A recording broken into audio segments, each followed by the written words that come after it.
Sally. Would you mind stepping up here a moment? Could you help us with that, officer? Thank you. Oh, come on now. You don't mind posing with me for a few pictures, do you? Well, it's not really very fair. I am the newest member of the board. And the prettiest. Surely aesthetic reasoning should govern the world of art. Like the way you talk.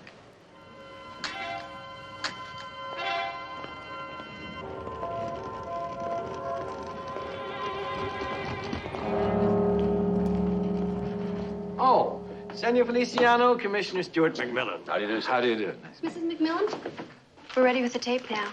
Oh, excuse me a moment.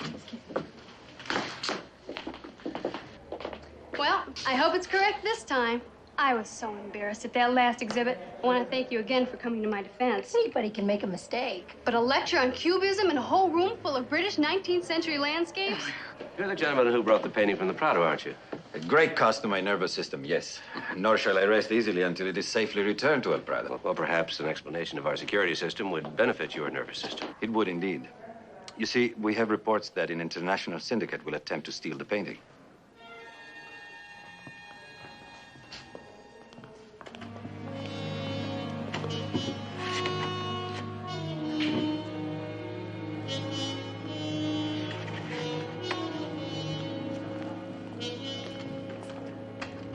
All the doors and windows are attached to the burglar alarm system, as is this painting. Enright, I'm going to trigger the alarm.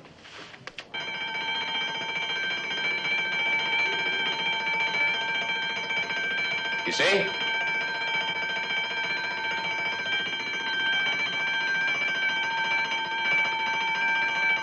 Okay, Enright, turn it off. Well, you were the only one who thought anybody could make that kind of mistake. Well, listen, the bad thing was that nobody on the tour noticed it. It wasn't reported for 2 months. Oh. Well, try again. Here, wait just 1 second. Oh, Mac, I'm going to take the tour now. Okay, I'll call you later from the office. Oh, I won't be home. I'm going to be working with the children all afternoon. Okay. See you at dinner. Bye-bye. Nice to meet you. See Nice you later. meeting you. Bye, Sally. It's all set. Oh, thank you. Good luck. Now, where is it? Starts right there. Okay. Welcome to the San Francisco Art Museum's 17th annual spring exhibit. If you will kindly move down the corridor. Charlie? Senor Feliciano, this is Sergeant Enright. How do you do? He's in charge of our personnel assigned to the museum. I suppose, Sergeant, you will also tell me that my worries are useless. Yes, sir. We begin our tour there. Gallery A features a collection of early Italian masters. You will notice the door on your left. This leads to Gallery B and a collection of Venetian paintings unrivaled in the United States.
And 2 men here and here, sir.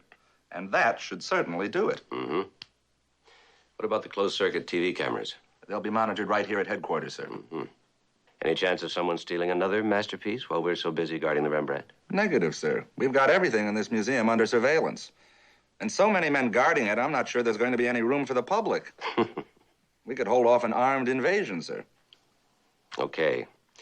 Let's get a copy of this over the Spanish consulate. See if it brings a real smile to Senor Feliciano's face. And while we're at it, I want you to go over the wiring details with me one more time. See if you can bring a smile to my face.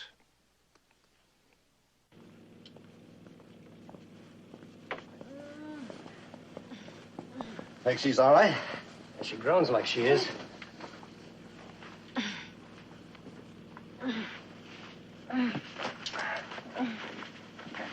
Feel that, lady? Mm-hmm. That's a gun. We're gonna take your gag out now. You make a noise and the gun goes off. You got it? Mm-hmm.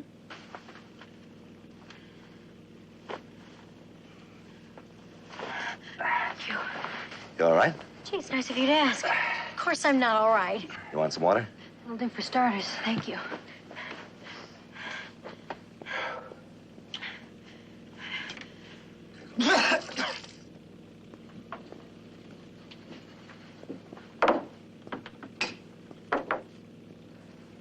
Here.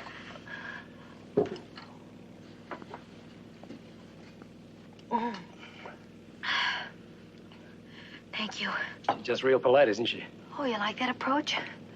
Then maybe I should ask you, would you let me go, please? Oh, that's cute. But no go. Well, then could you take off this blindfold? It's too tight. It's stopping the circulation. And you're supposed to be a police commissioner's wife? Do you know what'll have to happen to you if you get a look at us? You know, this blindfold's not really that uncomfortable. Put the gag back in her mouth while I call her husband. Thank you. Yes? There's a call for you on one, sir. He refuses to identify himself, but insists on talking. Says it's about Mrs. McMillan. Okay. Yes? Hello, Commissioner. You have any idea where your wife is right now? Yes, who is this? Oh, so you know where she is, huh? You better check on that. And be home at 2 p.m. And we'll tell you where she is. Who is this?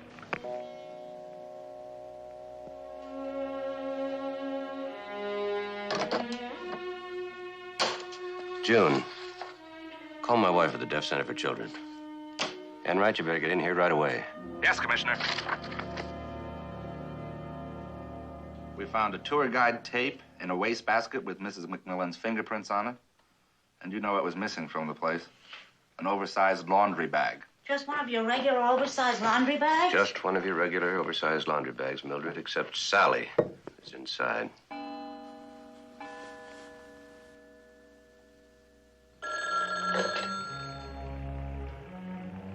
Yes? You located your wife yet, Commissioner? What do you want? Well, you don't know where she is, huh? Well, guess who does? If she's there, I'd like to speak to her. No. Oh, Commissioner, you're all rattled. I'm the one who's giving the orders. I'd like to talk to my wife. Easy. Easy, I'll let you talk to her. But I'm warning you, Commissioner. If you don't do like we want, it'll be the last time you talk to her. Hi, darling. Sally, you all right? Fine. I haven't been so nervous since you proposed. All for now, Commissioner. All right, what do you want? You'll be right there in 3 hours. We'll tell you then what your assignment is.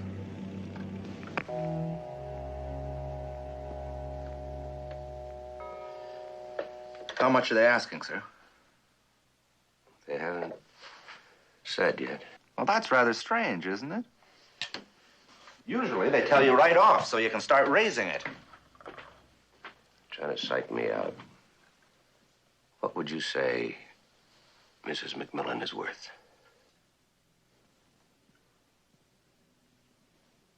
I'd say she's priceless, sir.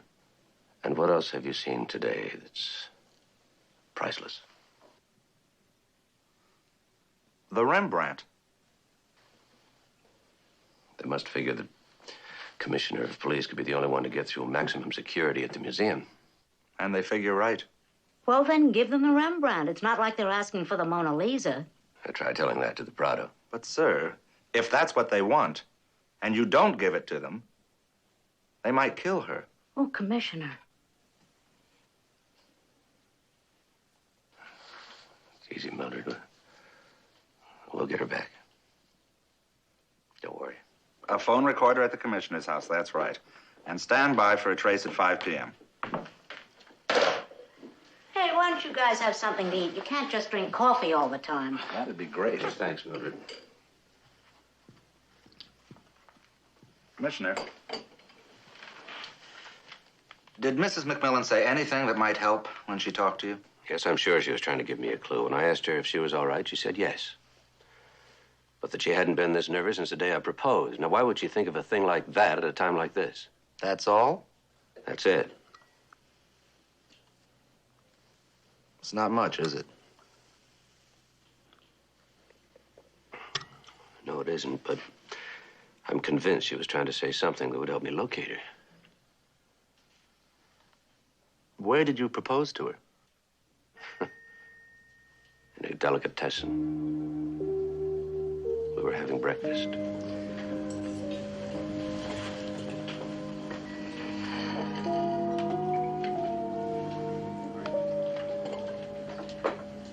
I can't tell you how much I'm enjoying all this. Do you realize this is the first time we've ever had a date for breakfast? You know, my grandmother used to say that if you can propose at breakfast, you've picked the right girl.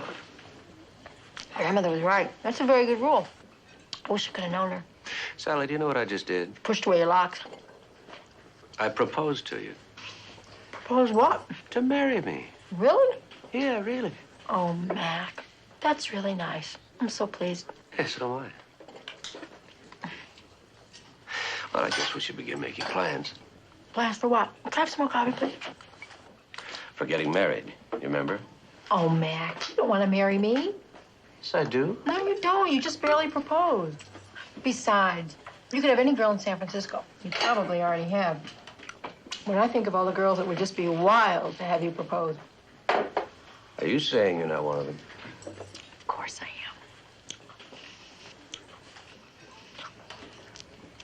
Mac, my grandmother always used to say, accept no proposals at breakfast. Or what do you do for the rest of the day? She refused me. Well, sir, I didn't think it was likely that she'd be stashed in the back room here. I mean, this looks like a perfectly ordinary deli. You know, Enright, I've got to handle this right. I could lose her. Oh, come on, Commissioner. We've got work to do.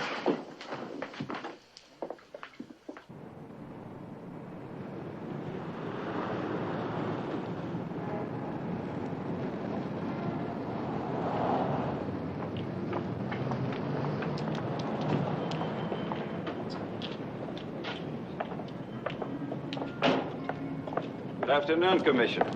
Sergeant, you eat here too? No, we're here on business, senor. Oh, well, now that you've discovered one of my weaknesses, let me give you some advice. You should try the pastrami. It's absolutely great. I happen to be a pastrami connoisseur, just as Mr. Pennington is an art connoisseur. And what's your specialty, Commissioner? Don't tell me. Law enforcement, I trust. It's been a pleasure. Good day. You know, Commissioner, maybe Mrs. McMillan meant the area, not just the delicatessen itself. I mean, take a look at that warehouse across the street. That'd be an ideal place to hide somebody. Sally's much too smart to give that vague a clue. But I'll try anything.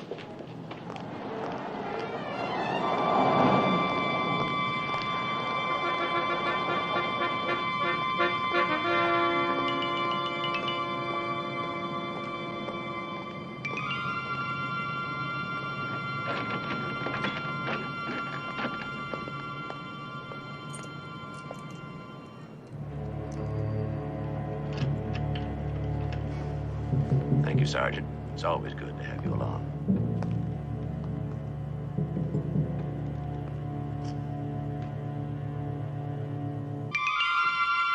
Why don't you check John there, Charlie?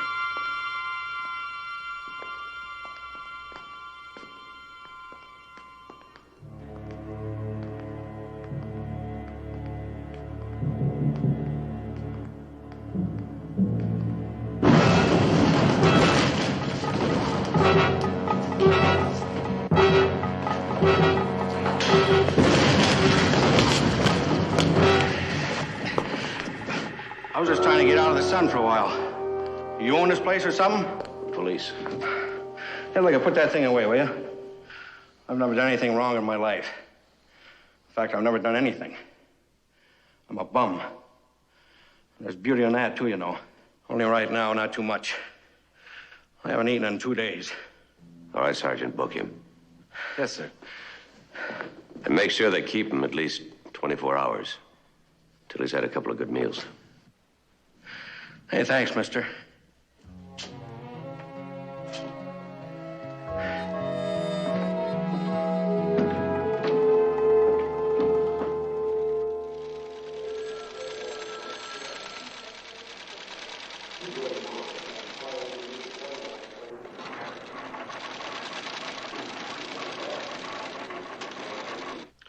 Commissioner, if anyone at that museum knows anything, they're not talking about it.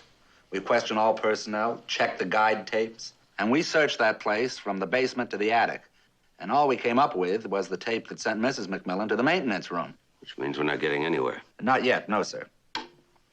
Now, if you can keep them on that phone for 3 minutes, we've got them. Even 2 minutes. And we can pinpoint the area.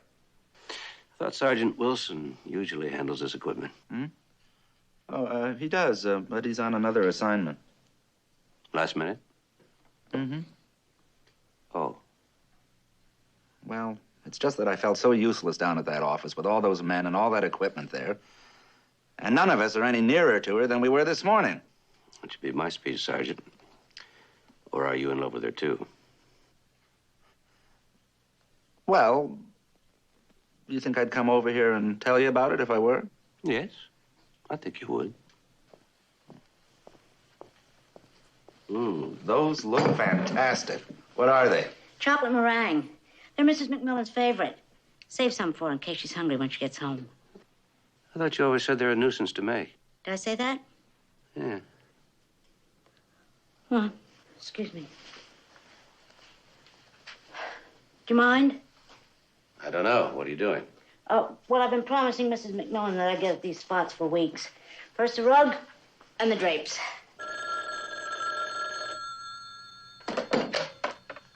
Start the trace.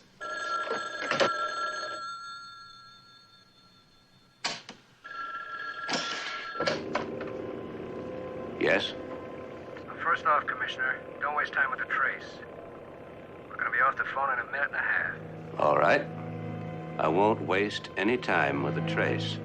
Go on. You probably figured out what we want by now, right? Well, I have a pretty good idea. You want the Rembrandt. Hey, I heard you were bright. It's nice to have it confirmed. Be on the corner of Bush and Polk at midnight with the painting. And no tail. And no bugging devices, Commissioner. Any slip up on your part, and you will never see Mrs. McMillan again. Just a moment. How do I know you'll release her after I deliver the painting? Well, Commissioner, we want the painting, not your wife. And I also want to make sure she isn't taken out of San Francisco. Nice try, but we're not about to tell you where she is. Either I get her back as soon as you get the painting or the deal's off. Okay. She's in San Francisco. But that's all we're going to tell you. Prove it. Let me talk to her. I told you once, this call's ending. Then call back at 10 p.m. and have Channel 12's newscast playing in the background. The station signal only reaches San Francisco area. That way I'll know she's here and safe. Now look, Commissioner. You look. Either I talk to her or the deal's off. Okay, 10 p.m. Channel 12 in the background. And no tricks. I'm warning you, Commissioner. No tricks. And one more thing.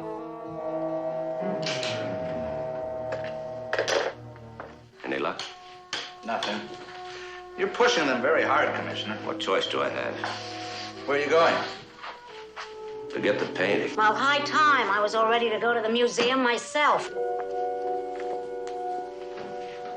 They won't get away with it. We have to go on the assumption they will.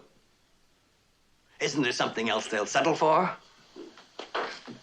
Feel free to offer any amount of money. I'll back you, Mac. You know that. Well, thanks, Matthew, but it isn't money they want. They want the Rembrandt. Well, if that's it, that's it. The first order of business is to get the permission of the Spanish consul. Thanks. It won't be easy. I can imagine Senor Feliciano's reaction when we tell him we want to borrow his masterpiece. Absolutely not. Out of the question. There's no choice. A life is at stake. My wife's. That is highly regrettable, of course. And after you called, I was on the telephone with my embassy. It is simply not within my power to give you the painting. Well, if I may ask, just what are the priorities of your government? To protect the rights and property of the citizens. The Rembrandt is one of our proudest possessions. It is not mine to give or to loan. It belongs to all the people. I don't see how you can equate property with a human life. I sympathize completely with your concern over the safety of your wife, but I urge you to look at this matter from the larger view. What larger view? My wife is about to be killed. There is no larger view for me. Commissioner, try to consider the precedent this would set. If we agreed to surrender the Rembrandt as ransom, the demands that might follow could literally lay siege to the art world. All its treasures would be subject to this kind of plundering. We owe it not only to ourselves, but to the world to take this kind of stand. Senor Feliciano, you're an eloquent spokesman for your government's position, but you're also a man. And a woman's life is in danger, a beautiful young woman. No painting's worth her life. No painting's worth any human life. I've been a connoisseur of art all my life. If anybody knows the value of a masterpiece, I do. But I also know there's no greater work of art than a beautiful woman. I must agree, in spirit, of course. But I cannot relinquish the painting. I'm deeply sorry. All right. I'll get Washington on the phone. I won't take no for an answer. As you wish, Commissioner. But I can tell you, your plight is hopeless.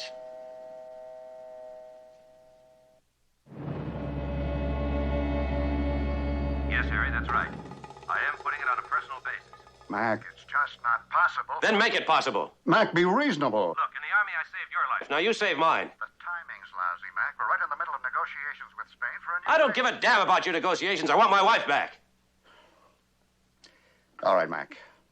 I'll make the call. But I can't promise anything. Thanks, Harry. And don't hesitate to beg.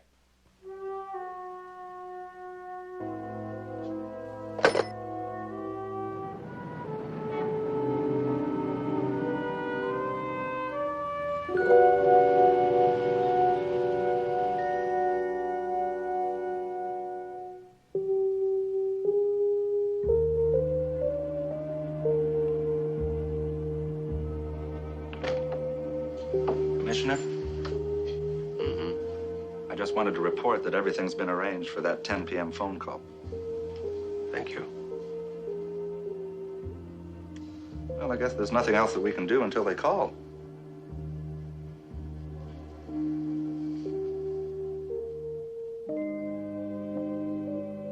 Are you all right, sir? Well, I don't know. I'm fine. I just keep going over what he said in my mind. It suddenly dawned on me that there was something else besides his words. Oh? What was that, sir? Well, a noise in the background. A pocket, a pocket, a pocket, a pocket, a pocket, a pocket. Well, what kind of an animal would make that No, kind of it a wasn't noise? an animal. It was a motor of some kind. Oh, A pocket, a pocket, a pocket, a pocket, a pocket, pocket, a pocket, a pocket, a pocket, a pocket, a pocket, Yeah. a pocket, a pocket. A washing machine. Washing machine be whoosh, whoosh, whoosh, whoosh, whoosh, whoosh, whoosh, whoosh, whoosh. That doesn't exactly narrow the field. No, it doesn't. There's got to be a clue in what Sally said. Well, sir, we've tried the delicatessen and the warehouse across the street. Yeah, but you see, after Sally hedged on my proposal at breakfast, I changed the setting. I tried again at lunch. This time, it was at the top of the mark. Of course I love it. I adore caviar.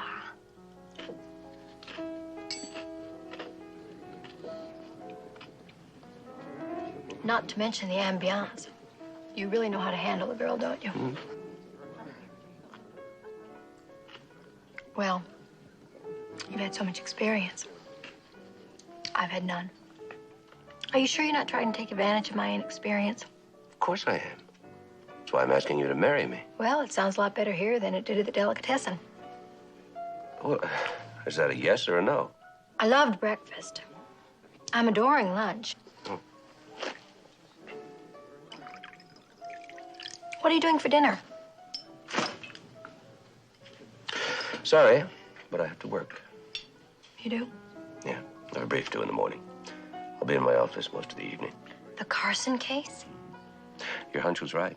It is an embezzler, except it isn't Carson. Do you mean to say, Mac, that I was really able to help you on one of your cases? Well, more than I plan to admit in public. Mm-hmm. Does that answer your question? Which question? Why I want to marry you? For my brains? Oh, Mac. Sally, I love you. Look,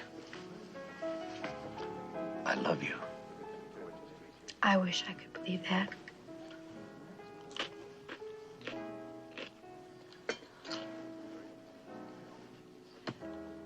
I do want to, you know. We want to search every room in the hotel. every room? And every closet in every room. I'll get the manager to accompany you. Commissioner, if we don't find Mrs. McMillan here... If we don't find her here, we'll check every hotel in San Francisco. It's the only clue we have. A hotel. Yes, sir. You think we're wasting our time, don't you? Yes, sir.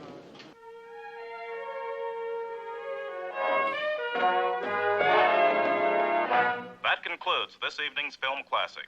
Stay tuned for the news, which follows immediately. Good evening, folks. Got some real thoroughbreds out here in the corral for you tonight. You come on over. You're going to go home with a couple of 100 horses, I guarantee it. We'll make you a deal so good, you want to lasso it yourself. If you don't, my brother, I'll tie the knot myself and hang it from the highest tree in Northern California. Come on over this way, folks. This here is my sales manager. Now, if you can't outsmart this old boy and get the best deal in town, why, you ain't even trying.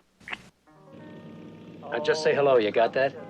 How can I just say hello? What if he asks me questions? Don't answer them. I just told you that, lady. Well, what if he asked me what I had for dinner? He's sure to ask me that. Hey, lady, you want to live after that phone call? Why can't I just say hello? Hurry up and dial. The news is coming on. Oh, a little more to the right now. Yeah, I'm fine. Hold it.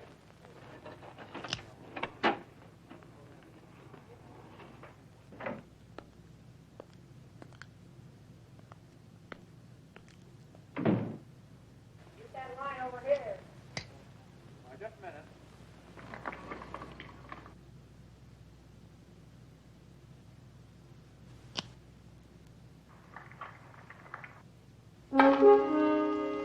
Your home phone's ringing now, sir. They're switching it over here. It's there on line 1, Commissioner. Yes? Commissioner, we got your wife here. And the TV's on channel 12. Now, remember, just hello. Hello. Sally, are you all right? Hello. What?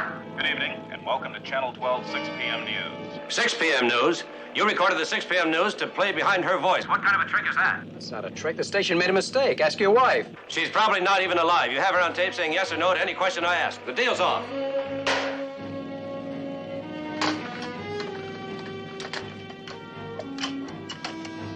What's that? Yes.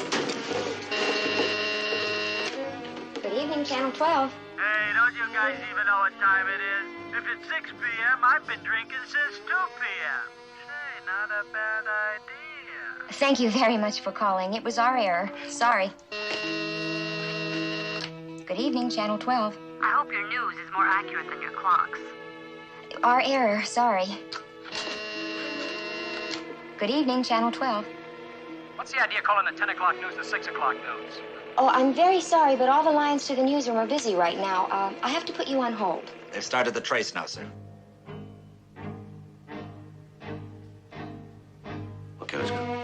Fine. We have a line free to the newsroom now. I can connect you. Thank you for waiting. It's about time. Ronald Harris, sir. Good evening. May I help you? How can you make such a dumb mistake calling the 10 o'clock news the 6 o'clock? We did that? You sure did. You called it the 6 o'clock news just now. I didn't realize that. I'm Very sorry, sir. just a moment. Miss Wilson, Find out if the 10 p.m. news was called the 6 p.m. news. Will you? Please.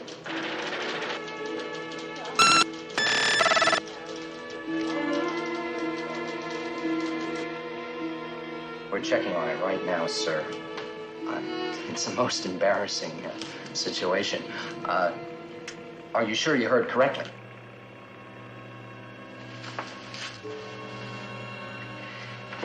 Yes, we did. I agree completely. And thank you so much for bringing it to our attention. I hope you'll continue to To watch our newscasts and report on our accuracy. Tell me. Are you a regular viewer? Forget it.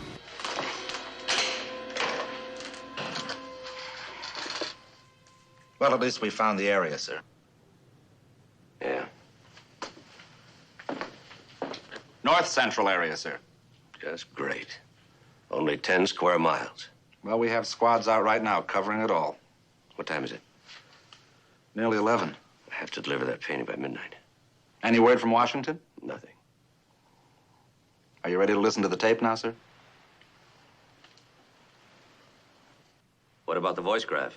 It doesn't check with anything we have on record. How can you make such a dumb mistake Listen. calling the 10 o'clock news the You hear 6 that? o'clock? What? In the background? Sure did. You called it the 6 o'clock news. Just now. I hadn't realized. Pocket up, pocket up, pocket up, pocket up, pocket up, pocket up. Yeah, what does that sound like to you? Pocket up, pocket up. Yeah. Me too. I keep coming back to what Sally said. The more I think about it, the more convinced I am. Wait a minute. The day I proposed, there's someone else who knows about that. Of course, she tells me everything. And I mean everything, Commissioner. Did she mention the fact she kept refusing me? Mm-hmm. Did she say why? Mm. Well, why? Well, Commissioner, I kind of hate to tell you that. Mildred, something about the proposal or the day of the proposal might save Sally's life. Now, please, tell me everything. Okay, you asked for it. She kept turning you down because she loved you so much.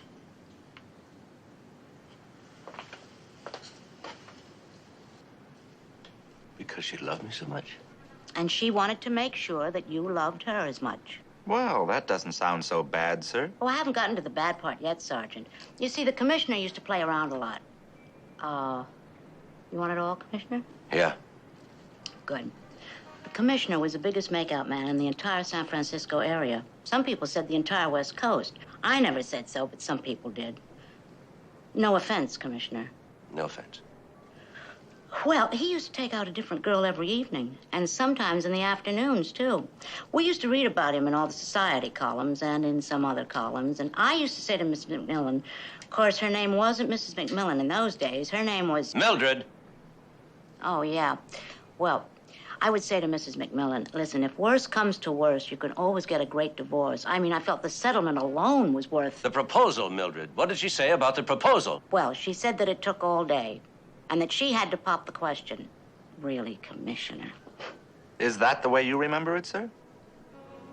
Well, yeah, I had to work late in the office. It must have been after 11 when I left. She was waiting for me in the parking lot.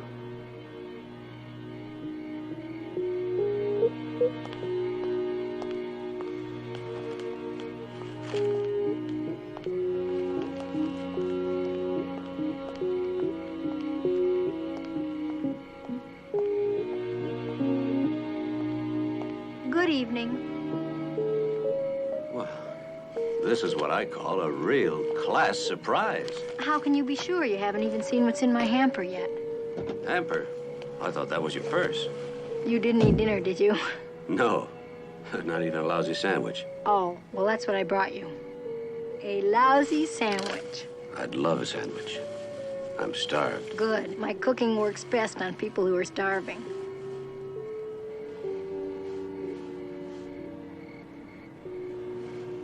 You call this cooking?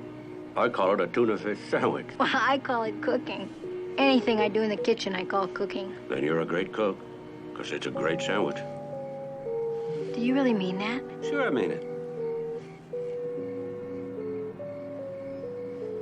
Will you marry me? Sally, are you sure I'm the one? Well, I wouldn't want you to end up with a wife who couldn't cook. I love you, Mac. Then what happened? Really, Sergeant? We just drove around, talked, made plans. Well, sir, where did you drive? I don't know. I just drove around. I wasn't paying any attention.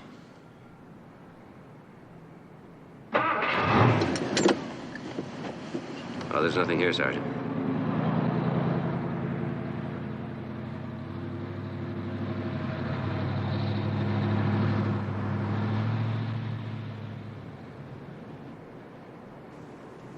I remember.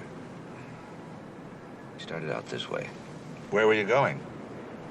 Just driving around. Where to from here, Commissioner? All over, like I just told you. Well, sir, I don't understand what the clue was. How will we find her if you drove everywhere? I don't know. Maybe what she said wasn't a clue. Maybe I just wanted it to be. Maybe she was just nervous. No, she wasn't nervous the day I proposed. I was.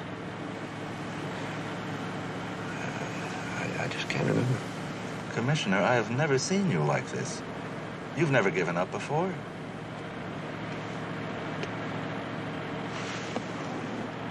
Hey, it's almost 12 o'clock. We better get back.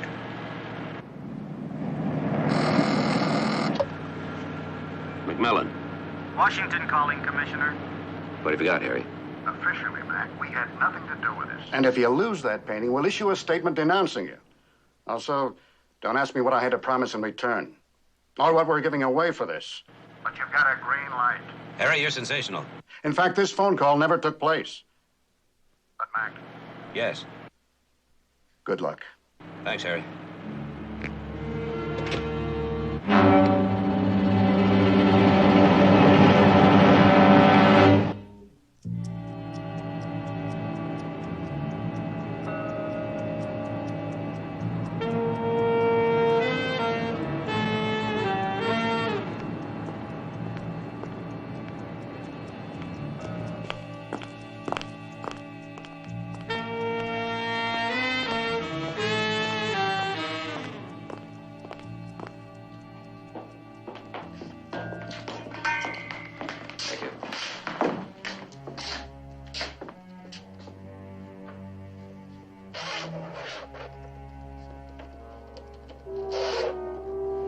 Would you hold this, please?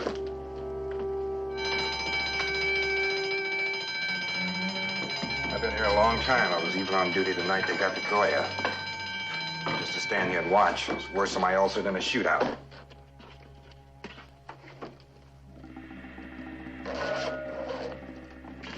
Thank you.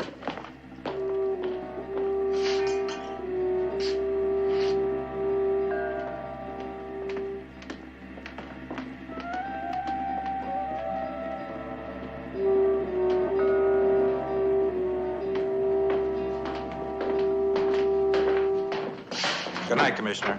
Night. And good luck, sir. Thanks.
Yes?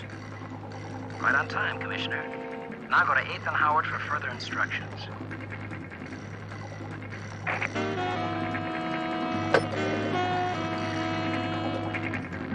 Eighth and Howard. I'll take Market Street. 8th and Howard. Got it, Commissioner.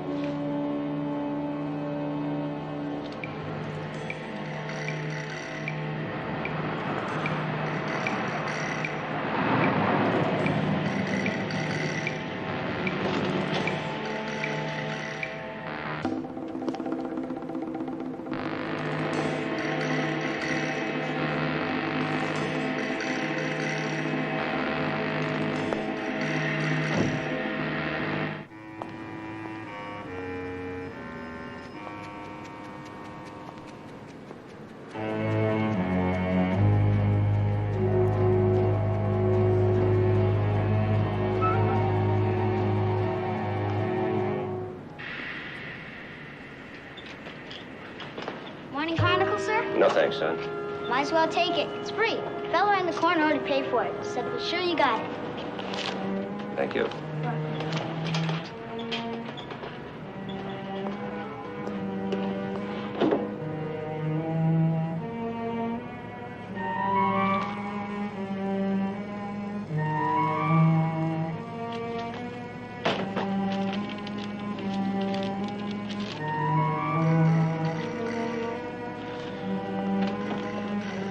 Sending me back to Bush and Polk. We're with you, Commissioner.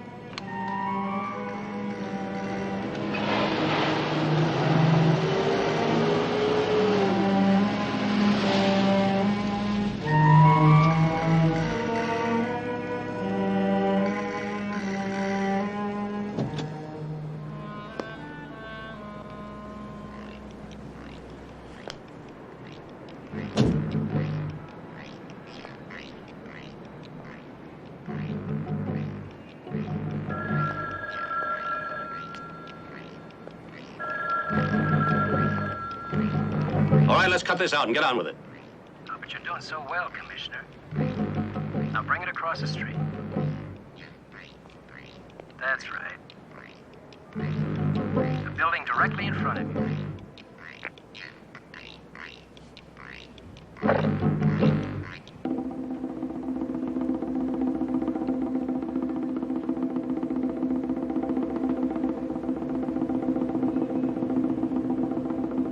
I'm going into a building across the street.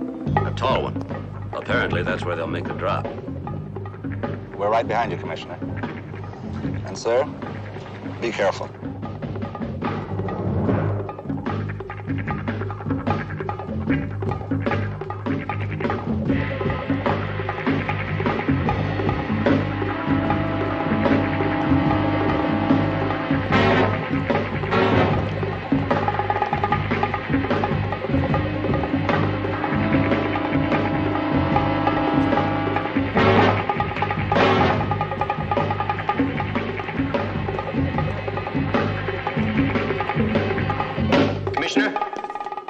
Inside the elevator. He's in the building.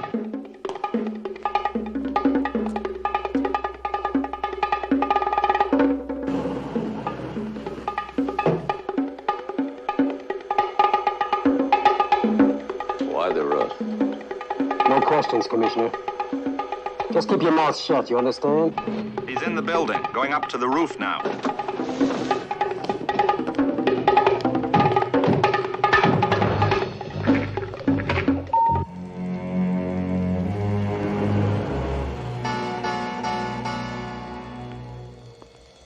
Just hold it right there.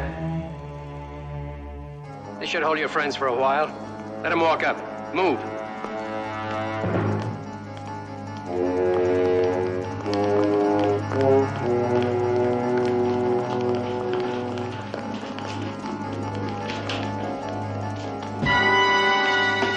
Look, they jammed the elevator. Martin, you stay here. We're going to have to climb the stairs. But, Sergeant, we're going to lose the painting. There's no way out of here but the elevator and the stairs. We've got them trapped.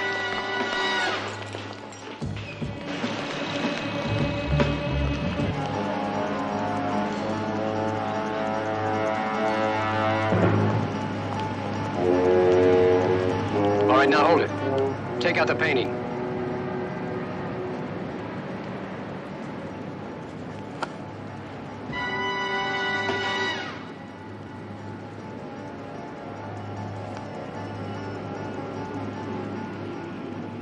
Yeah, that's a real one, all right. And no bugs. All right, put it back. All right. What about my wife? Well, you'll get her back. Just don't try anything cute, Commissioner.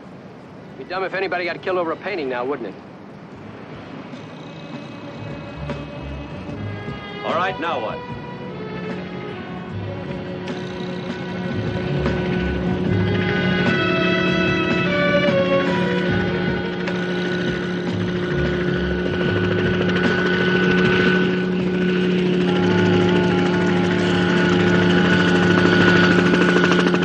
She coming in on that? Don't ask me, Commissioner. I'm a messenger boy, just like you.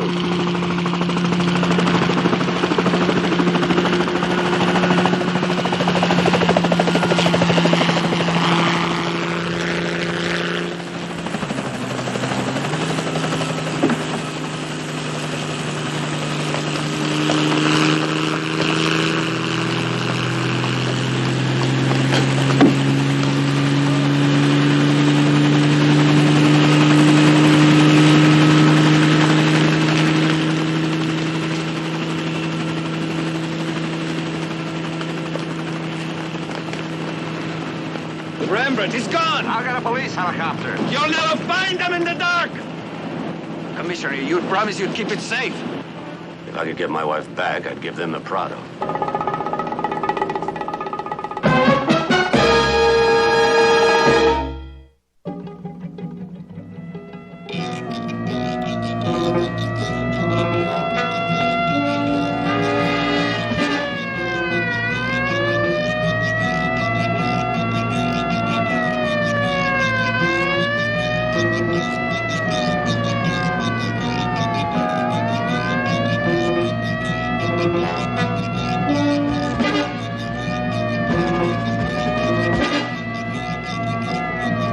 For crimes committed against the Spanish government, we find you guilty.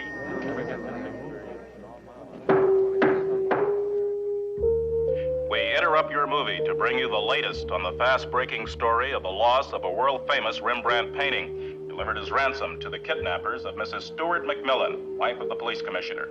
The loss of the Rembrandt has shaken the art world. Police had planned to recover the painting once Mrs. McMillan was safely returned, but the plan was thwarted by the daring helicopter escape of the kidnappers with the masterpiece. As yet, Mrs. McMillan has not been released. The failure of the kidnappers to release their victim has heightened the controversy. Nothing. Reaction to the loss of the painting is already beginning to come in from around the globe. Via satellite, James Harrison talked to an official at the Louvre in Paris. Do you feel, sir, that the ransom of the Rembrandt will affect the Louvre's policy of loaning its art treasures to other museums? We are calling a board meeting for the end of the week to review our loan policy. Would the Louvre ever give in to a kidnapper's demand to relinquish one of its masterpieces? Unthinkable. Under no circumstances. To your knowledge, has this ever happened before? To the best of my knowledge, nothing like this has ever occurred for the past 50 years. I see. Do you feel that this will precipitate a rash of similar actions?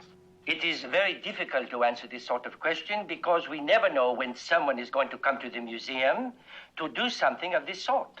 I see. Thank you very much. You're welcome, I'm sure. The Spanish government has sent an angry communique to Washington, but the State Department has yet to make a comment.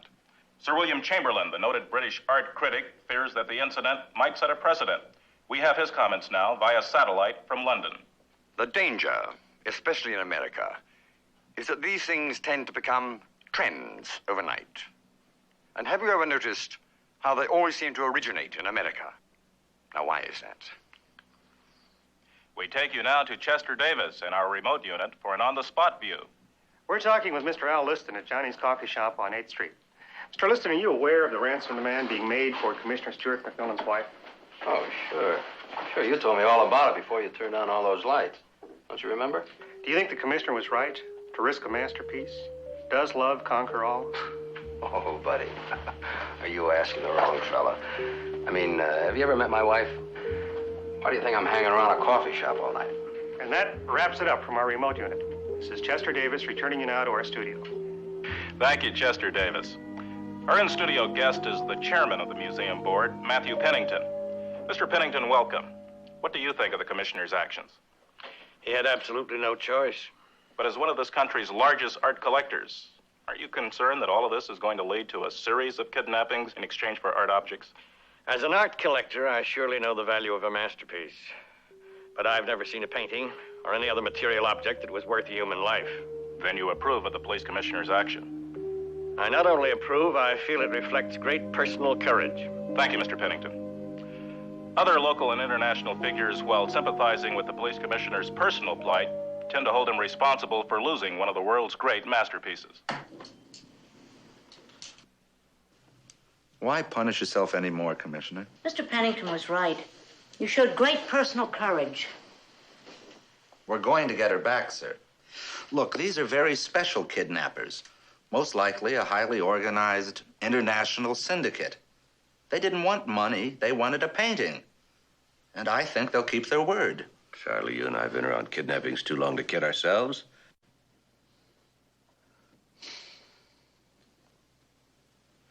Mildred, do you still have those scrapbooks of yours? The ones you hate? Yeah. Yeah, I'll go get them. I was just looking at them this morning.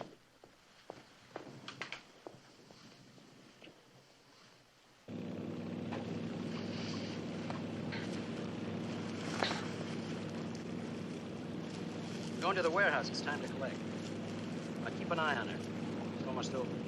I just checked on her. She's sleeping like a pussycat. Pussycats don't sleep. They nap.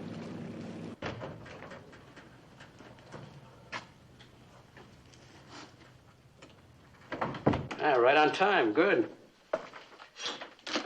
Everything Mr. Edgar does is on schedule.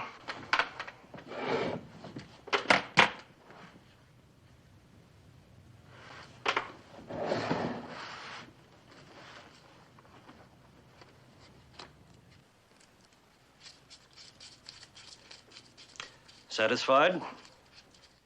That's unmarked. I'm satisfied. So is Mr. Edgar. He wants you to release Mrs. McMillan before noon. Right. Mr. Edgar wanted me to tell you what a pleasure it was doing business with you. That was my pleasure. He said he may have more business for you soon. Oh, good. How do we get in touch with you?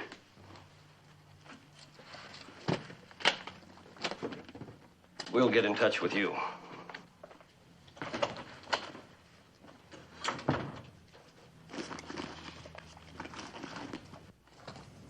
Ooh, that is a honey of a shot. Where was that taken? I can't remember.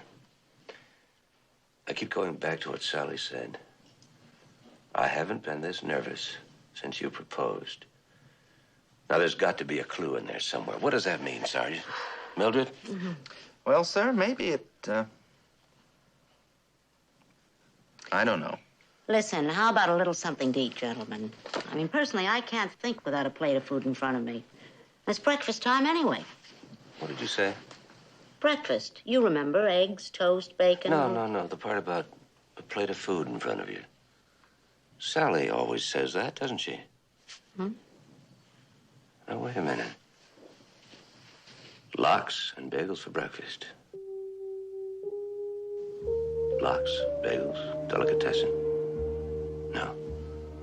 Champagne, caviar for lunch.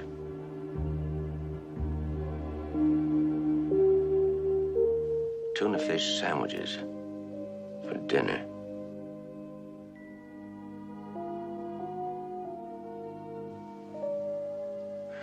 Lox, caviar, tuna fish. It's fish! She smells fish!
Squads to every pier in the area, sir. Better making the whole coastline in, right? Muir to Ray's Point. They could have placed a call anywhere. Yes, sir. Where will you be? I'm playing a hunch. I'm on my way to the marina. Sally and I used to eat there.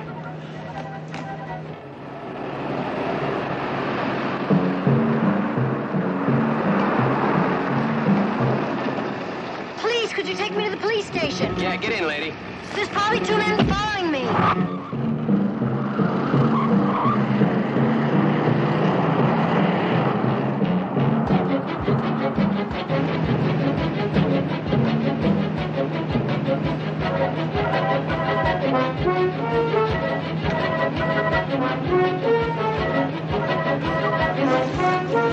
Give me the marina port, Captain.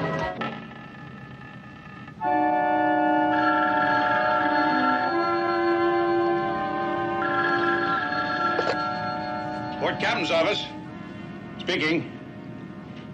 Yes, sir. New boats? Just a minute, I'll look and see. I'm interested in any new boats that came in this week, especially if you don't know the owners. I have 3 that'll fit the bill. Slip 18, 24, and 27. Yes, sir, I'll see you there right away.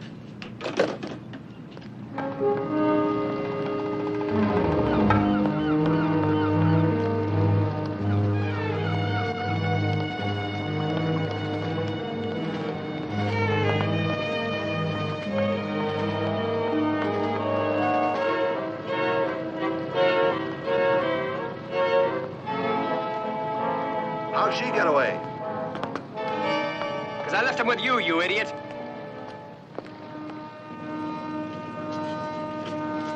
Now this time, tie her up good.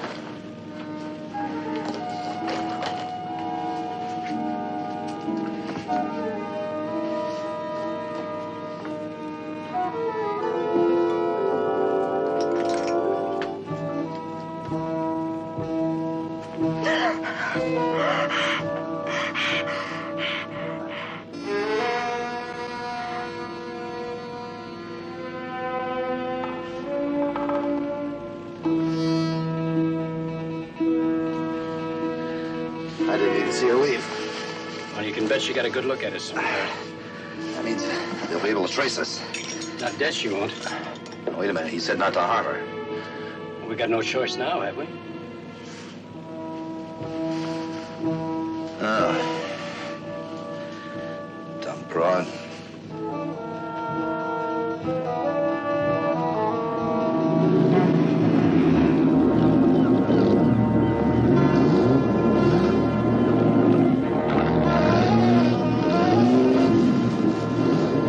Hello, Commissioner. Hi. Grab that fire line, will you? Yep.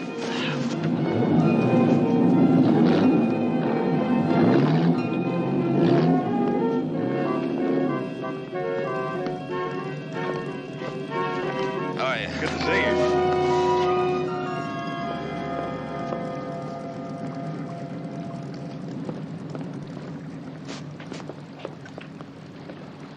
Seems quiet enough around here. Yeah, well, let's check and make sure.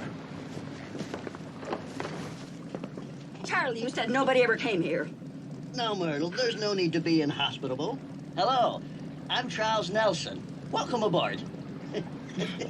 That's gotten where it's bigger than fishing in the marinas these days.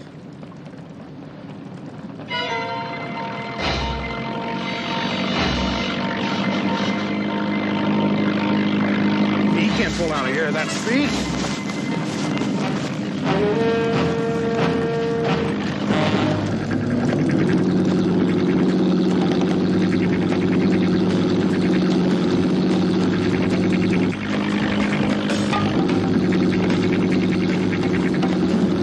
What slip was he using? Number 27. That may be your man up ahead.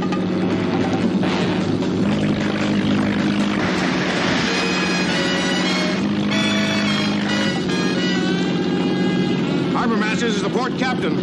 Alert the Coast Guard. We're pursuing a cabin cruiser heading out to open sea. We'll need a helicopter and some boats. Over.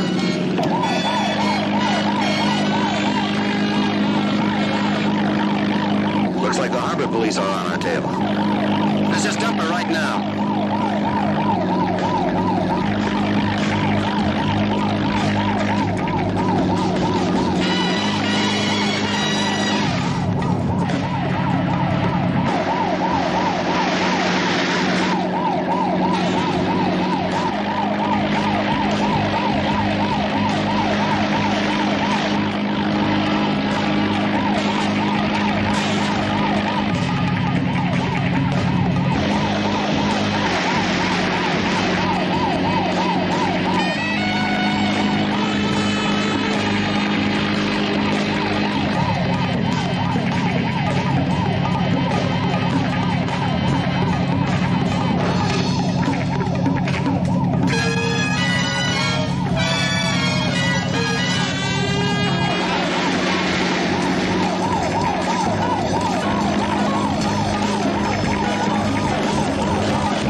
So I finally realized it was fish.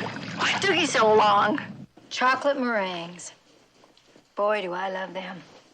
It was really nice of you to make them, Mildred. I know what a nuisance they are. That's right. Oh, a little hard. They're yesterday's. I should have mentioned it. They're still delicious. Even day-old chocolate meringues taste good to somebody who loves them as much as I do. Well, I'm going to leave you two alone now. Mildred, before you leave, I was wondering about the drapes. Now, I love the half you cleaned, but the other half is looking a little strange. Yeah, well, I'll get around to them. And while we're on the subject, Mildred, the kitchen cabinets look a little silly.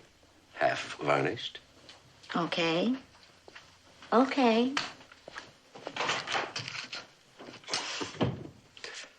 I thought she'd turned a corner while you were away, but I'm afraid she snuck back around it. I love her just the way she is. I love you, too. It's good to be heard. Mac. Mac, why would anybody want to steal a masterpiece? What could he do with it? He couldn't show it to anybody. Well, there's always the possibility to just sit and look at it, all by himself. You mean an art lover could have pulled the whole thing off? Well, a very selfish one. Either the kidnappers had a buyer for the painting, or a private collector had it planned right from the beginning. Where would he be able to enjoy it? He couldn't even hang it in his own house. Well, he'd need a private place. Very private. A place he'd have to have built since it was announced that the Rembrandt was going to be shown here.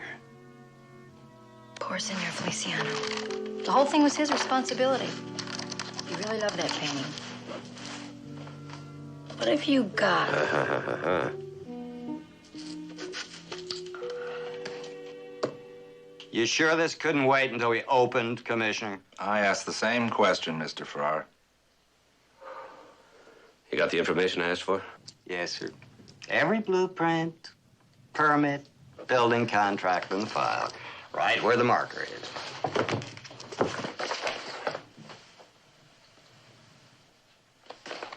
There you are, Sergeant. A wine cellar? You got me out of bed to look up a wine cellar?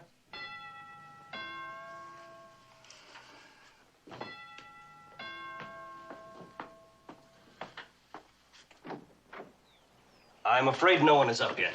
Then wake him up. Tell him it's urgent. I'm sorry, sir, but my master gave strict orders not to be disturbed. All right, I'll wait. In the wine cellar. We have no wine cellar. Well, you may call it by another name. In fact, I'm sure you do. But Atlas Construction, who built it, lists it as a wine cellar. No one's allowed down there. You know, your master expects too much of his servants. Don't you guys have a union?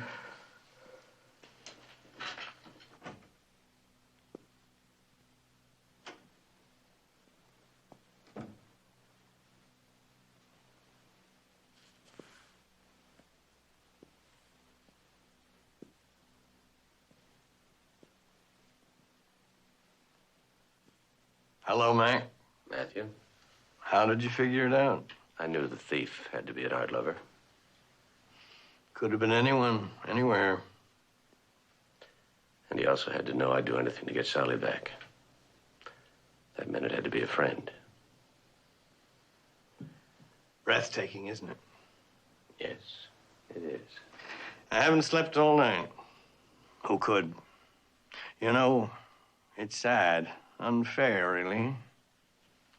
You can have all the money in the world, but there's still some things you just can't buy. The masterpieces that museums so love to hoard. Yes. Outrageous, isn't it? In a museum, anybody can enjoy a masterpiece. Not have to pay for the privilege. But I was willing to pay. You will.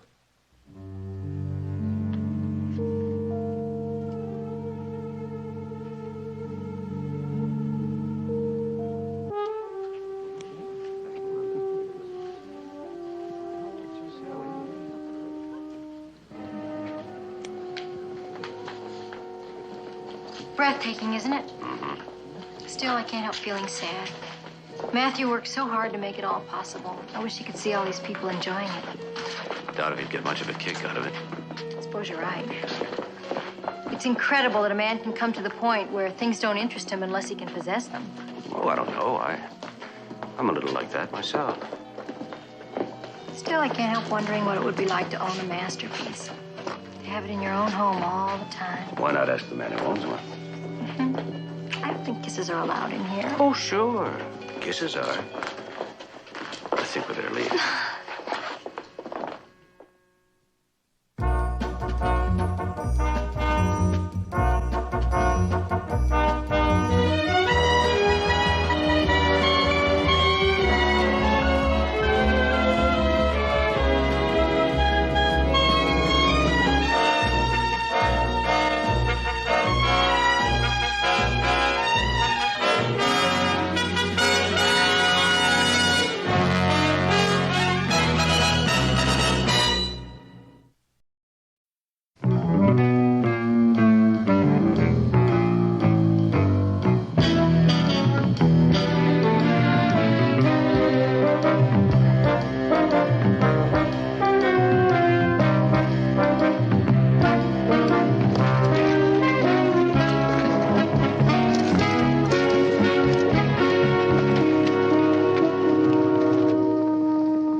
Orders not to get excited. Just look at him.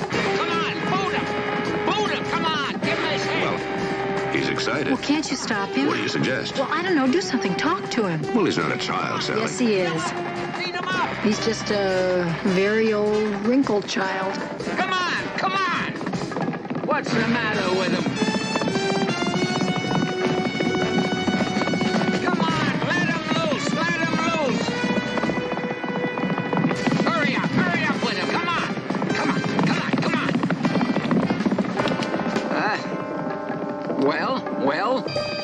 Just stand there. Raquel Welch can get away with it, but you've got to say something. How is he? He's fine. Is it any wonder I have a heart condition? Uncle Cyrus. What was his time? 48.2. No, that wasn't so hard, was it? You could have told me. After all, I'm the one that has to pay your astronomical salary. Well, you could have, but you didn't ask. You asked how he was. Yeah? I told you. He's fine. He'll win the Golden Gate Stakes on Friday? Well, now that's more like it. Unless some other horse beats him. You see what I'm up against, Mac? Now I'll get some straight answers. How's Bio-Nose, Willie? Our horse is moving just great, Mr. McPhee. Come Friday, those other nags will be choking in his desk. Cool him off for half an hour. We don't want him catching cold. Just get him rubbed down. I'm taking him back to the ranch with me. With the race, just 2 days off? 2 days is 2 days. You mean 2 days is $20, don't you?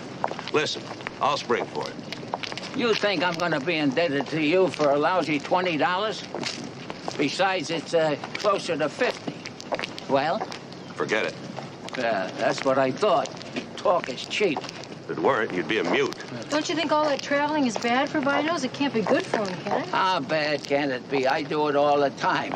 And Bio-Nose is a lot younger than I am. The Grand Canyon's a lot younger than you are. Yeah, well, I heard that. And it's not true, but it's thanks to you that I'm catching up. Don't you really think it would be better for Bio-Nose to stay right here at the stables? Oh, sure it would. For the stables. It's only for a couple of days. Yeah, but a couple of days here and a couple of days there, it all adds up. Too much up. Uncle Cyrus, you can afford... Oh, now, Sally, look. I'm not even your real uncle. But let me talk to you like a Dutch uncle. You know, a man can go broke, spending money on what people think he can afford. Now, just remember that. Yes, sir.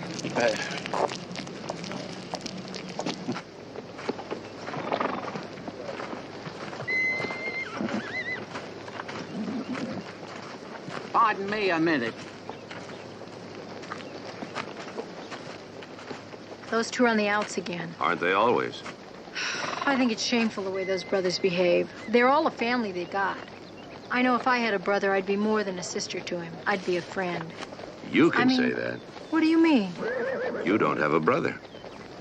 Uncle Cyrus makes me so angry the way he won't spend a penny on himself. Sometimes I just don't understand it at all. What's not to understand? Here's how you spell Cyrus. C-H-E-A-P. No, he's not. Really, he's not. There's nothing terrible about it. This is a democracy. A man can spend his money any way he likes. Cyrus likes to spend his money by not spending it.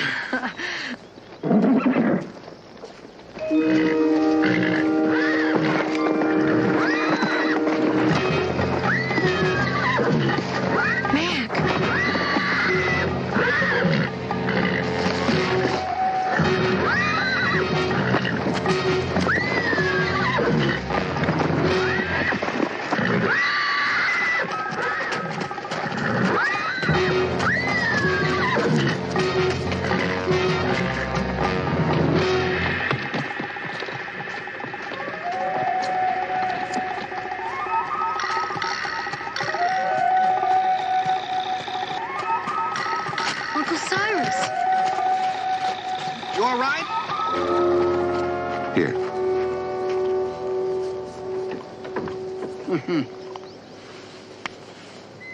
Are you okay? Well, I seem to be. Thanks to Wooly here. What happened? Something spooked that horse. Big Ben was born spooked. That's why his stall's always supposed to be kept latched. Are you okay, sir? Well, I'm still alive, no thanks to you. I don't know how he got out. The stall was latched. I guess he opened the door himself. Somebody did. I tell you, I closed it myself right after his workout. I swear I did. Well, the important thing is that you're okay. You are okay, aren't you? Oh, I just got the wind knocked out of me, that's all. That's no easy trick. We better get you to a doctor.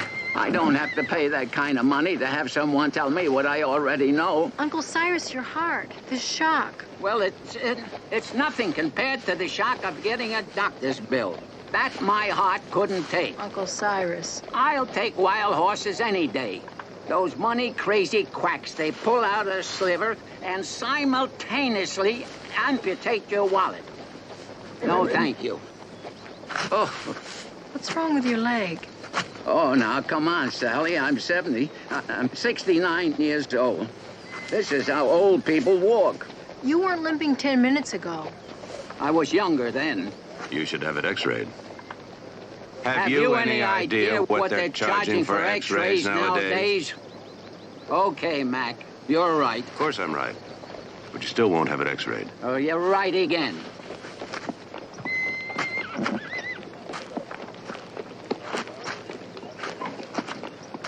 That's quite a bad limp you got there, Cyrus. I hope they don't have to shoot you. Uncle Cyrus, at least promise me that you won't be at the track on Friday. Coming on top of this, I don't even want to think of what the excitement of the Gold Cup race could do to you. You expect me not to watch By-a-Nose win the biggest race in his career? That kind of advice would put me into an early grave. I'm putting my foot down, Uncle Cyrus. If you insist on risking your life so foolishly, then I'm going to wash my hands of you. Oh, now, but Sally, you gotta be fair. No buts about it. Maybe your heart can take it, but mine can't. You got yourself a very special filly there, Mac. I hope you know that. Oh, I guess I do. But I don't know what she sees in you. We gotta go, Sally. Take care of yourself, Cyrus. Remember, you're an endangered species. What do you mean? Well, as far as I know, you might well be the last of the really cheap Scotsmen. Take care of yourself, Uncle Cyrus. All right, all right. You better, or else. See you later.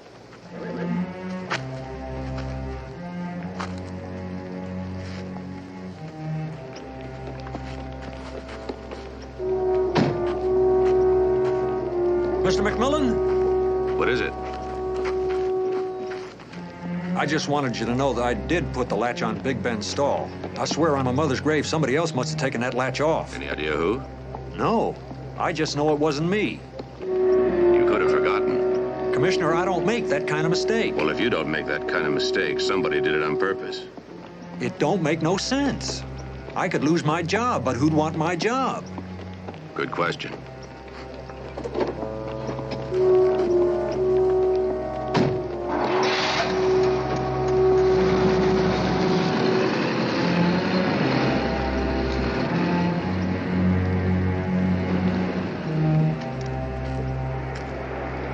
Ladies and gentlemen, your attention, please.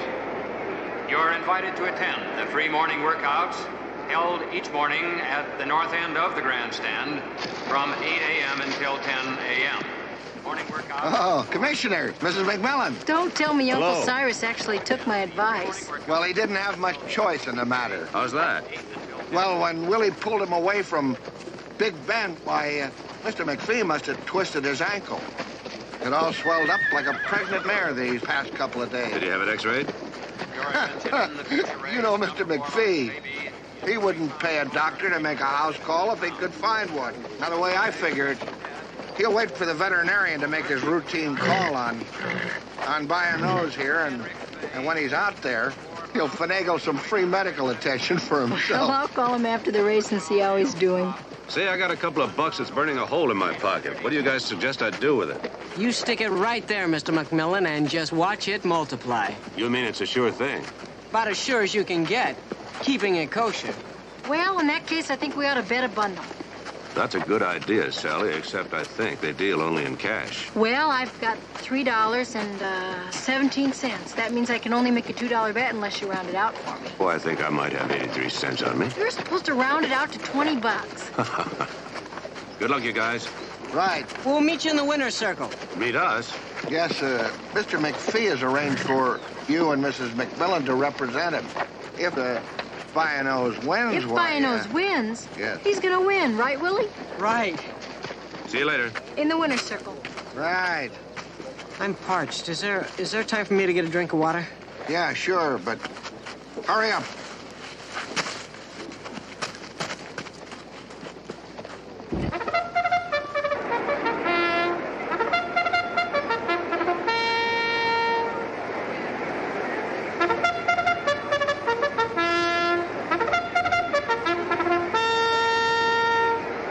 Ladies and gentlemen, your attention, please. The horses are now on the track for the feature race of the afternoon. The distance, 1 mile and 1/16.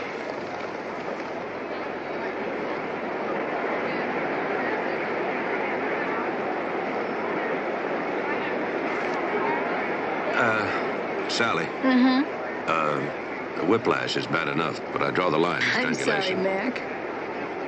If you'd lent me the $16.83, I would have won enough to buy that fabulous dress I was telling you about. What happened to the fabulous dress you bought last week? That's the one. Oh. I took it back. It was too expensive.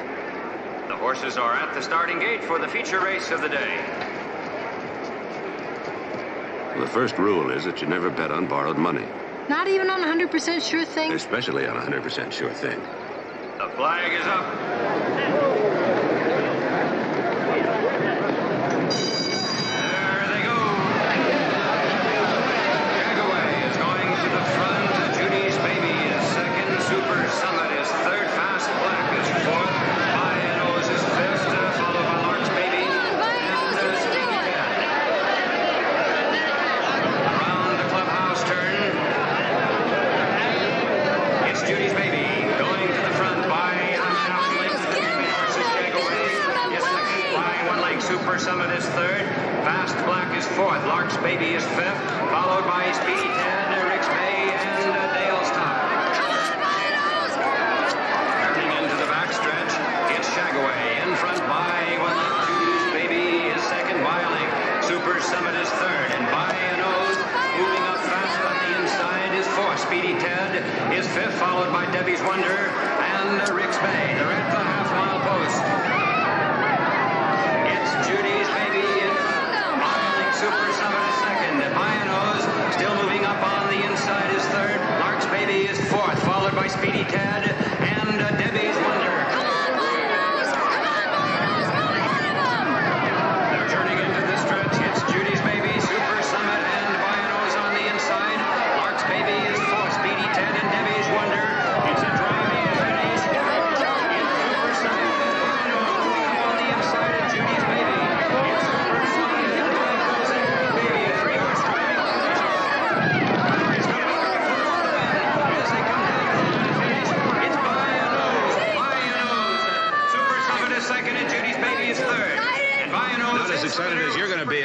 the winner's circle. No, when you go to collect your winnings. I've got it. My ticket. Oh, man. I'll tell you what, Sally, I'll split my winnings with you. That's sweet of you, but you don't have to. Well, I think it's only fair. I mean, I don't think By a Nose could have won without you. You wrote a wonderful... Ladies and gentlemen, representing Mr. Cyrus McPhee of the Tam O'Shanter Stables today are Mr. and Mrs. Stuart McMillan. Mrs. McMillan. Thank you. Thank you very much. Congratulations, Willie. Thanks. Hey, congratulations to the both of you. You're right. I couldn't have done it without...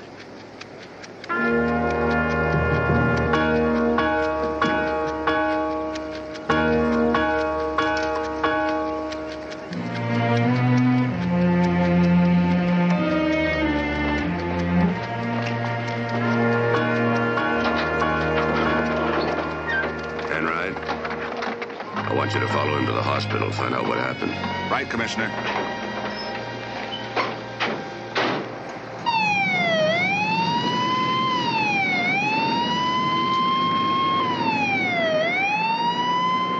Mac? What is it? Heart attack? I don't know, until they run the tests. Shouldn't we call Uncle Cyrus and tell him that Bianos won? Yeah, just tell him the good news, Sally. Don't tell him about Willie. Well, why don't you use my office? It's just down the hall. I have to meet with the stewards. Thank you.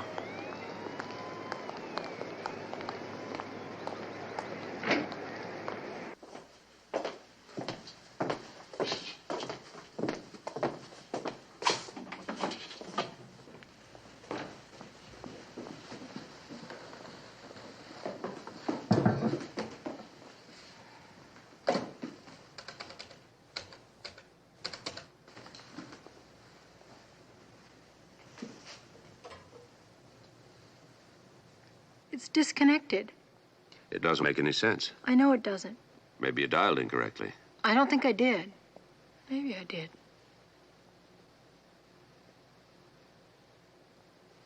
Mac, it is disconnected. You sure you dialed the right number? I'm positive. 555-9372. Let's look in here. I think. It's not here. Try information. All right. Having a problem? Sally can't remember your brother's telephone number. Oh, it's been quite a while since I called him, but I think it's 555-9372. That's what I said. Yeah, that's what you said. It's disconnected. Why would Cyrus do a thing like that? The rate's gone up lately? He's out there all by himself. Anything could happen to him. That'll be the day. Take it you and your brother don't get along too well. Oh, you know how it is, Mac. Cyrus doesn't approve of me, thinks I'm a libertine. But then he'd think anybody who drinks champagne when water's free a foolish spendthrift. Two different brothers, two different philosophies. I say live and let live. If you can call what Cyrus does living. Mac, I'm really worried. Well, let's drive out and see. Okay. See you, Angus. Ciao.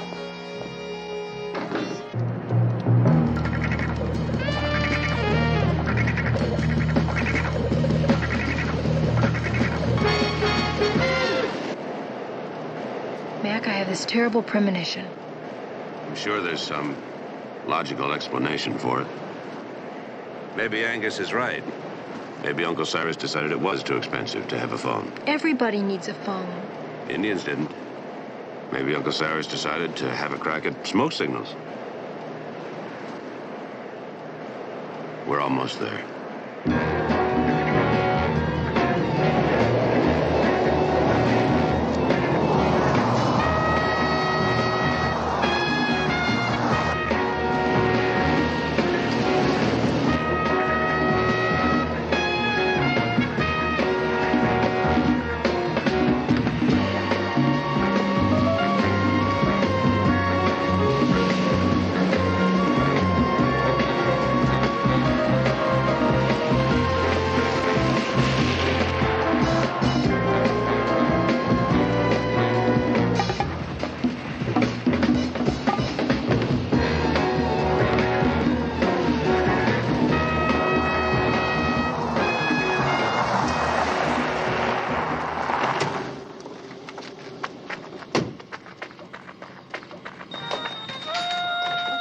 Cyrus. Mac! Is he? He's alive. Better get him to the hospital.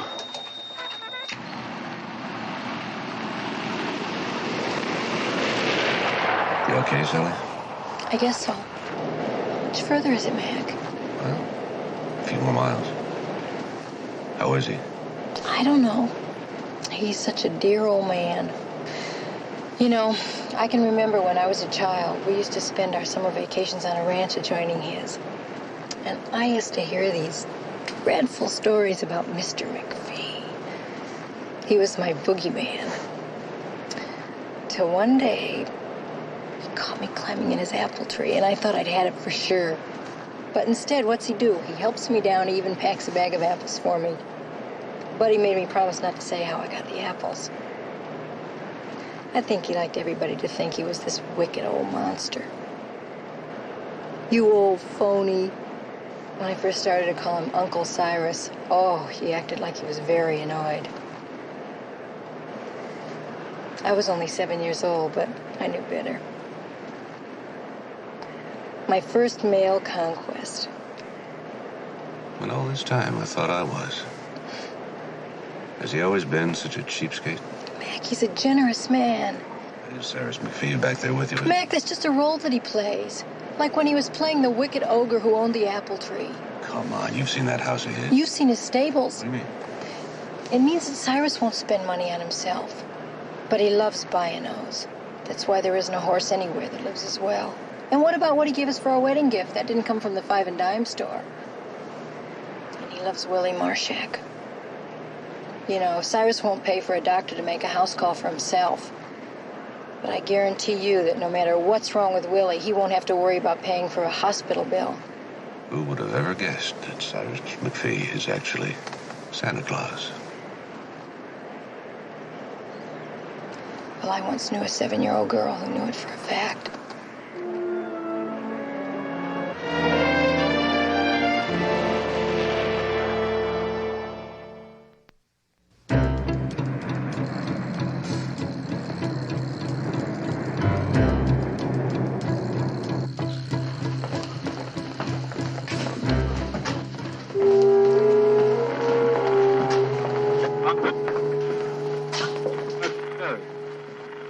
That's a handy little thing.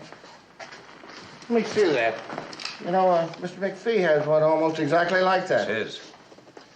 He was holding it when we found him. He must have been listening to the race on it. That means he must have heard about Willie's collapse. On top of the excitement of Bianos's victory. You know, Sal, this radio's expensive. Yeah. $75. No, too. It isn't the kind of thing that Cyrus would rush out and buy. Did you had a birthday lately? No. Who do you borrow it from? He never borrows anything. Well, he never lent anything either. Maybe it's a gift from a secret admirer. A lady. Wrong brother. Yeah. Doctor, how is he? Sometimes we get lucky. It's a mild attack. Thank goodness. Can we see him? Oh, he's resting now. You sure he's going to be okay? He'll be fine. But I think you could stand a little rest. Well, we've been so worried. I knew there was no cause for alarm. Until my brother has a guarantee in writing from the good Lord himself that he can take it with him, he's not going. When do you think we'll be able to visit him? Call me tomorrow morning. Maybe you'll be able to help us convince Mr. McPhee to let us take care of him for a few days. I know how he feels about doctors. Oh, don't take it personally, Doc. It's just that the thought of hospital bills makes his wallet break out in hives.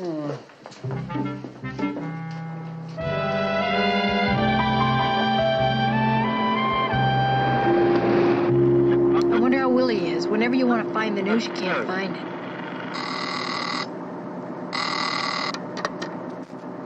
McMillan. Yeah, Enright. It's your favorite news commentator. What? Uh-huh. Okay, stand by. I'll get back to you. What's going on? Somebody tried to poison Willie Marshak. Poisoned? He'll be all right. They pumped his stomach. Why would anybody want to do that? I said, why would anybody want to do that? I think somebody is trying to kill your Uncle Cyrus. By poisoning Willie? Yeah, it's no secret that Cyrus has a bad heart. First, a horse almost runs him down, then his bad ankle prevents him from seeing the Gold Cup race, then somebody very kindly sends him a radio so he'll have to listen to the race. That radio may be evidence, Sally. Then on top of all that, they poison his jockey for good measure. But if all that you're saying is true, why? Why don't they just kill him and get it over with? Why do they torture him like that? Who could be so cruel? Somebody who doesn't want to be accused of murder, I think. But it is murder. An old man dies of a heart attack. You don't go and arrest somebody for sending him a radio. It's the perfect murder, isn't it, Mac? If Willie died, it wouldn't be. You're right. But why would they risk it and murder Willie? Because he figured he wouldn't be connected with it. Poisoning Willie is only one means to his end. It's like we're moving through a nightmare. Yeah, but whose? Operator, get me Sergeant Enright. Enright, I want a 24-hour watch on Cyrus McPhee. No phone calls, no newspapers, and no visitors. Anybody shows up, I want to know about it. If McPhee asks any questions, tell him it's doctor's orders. Right. Who, Mac? Who what? Well, who what? We think someone may be trying to kill Cyrus McPhee. Ah, why? As Police Inspector Gerardo says, first you have to know why. Once you have the motive, you know everything. Inspector Gerard? You know Inspector Gerard. He's the character from all those mystery books that Mildred's always reading. Yes, as the inspector pointed out in The Rooster Crowed Murder. I thought it was The Rooster Cried Wolf. No, that was a sequel. The inspector says that people have only got 3 reasons for committing cold-blooded homicide. Revenge, greed, and jealous passion. Is that what he says? Not counting your hopped-up thrill killers, of course. So, what you have to do is find out why someone would want Mr. McPhee dead. And then you have your who. Let's find the why. Does the old man have a will? I mean, who gets the goodies? That's some place to start. Cyrus always refused to make out a will. There's another place to start. Where? With the people that knew Cyrus wouldn't be at the track today. One of them had to send him the radio. Who heard you lay the law down on him the other day? Well, Sparks was there. And Marshak. Oh, Willie Marshak, the tall jockey? Well, I mean, he's, sort of tall for a jockey. Mac, Willie was poisoned. Besides, he and Uncle Cyrus are like father and son. Sons have killed fathers before. That's true. The son was the one in Paris bloodbath. He was in love with his stepmother. Oh, good. No, it was quite bad. Who else was at the track on Wednesday? That stable boy must have been there. Oh, yeah, Price. And Angus. Angus and Cyrus are brothers. So were Cain and Abel. And then there was that other jockey, Mendoza. Mendoza. He was standing next to Angus. Where do we start? I've been trying to find out who poisoned Willie Marshak. Cheers. Anything turn up about the radio? Nothing, sir. But we checked McPhee's house and we found the package it came in. Whoever sent it must have wrapped it himself. That radio could have come from any of 500 local stores. It was probably bought on Wednesday afternoon or Thursday morning. Put a half a dozen men on it. You want us to check 500 local stores? Maybe we'll get lucky. You have pictures of all the suspects, haven't you? See if the stores can identify any of them. Anything on Marshak? Well, he claims he never eats before a race. Doesn't he drink anything either? He claims he only drank water from a tap at home and then from a drinking fountain at the track. Well, you don't get poisoned by drinking water from a faucet. Water pollution is bad, but it hasn't come to that.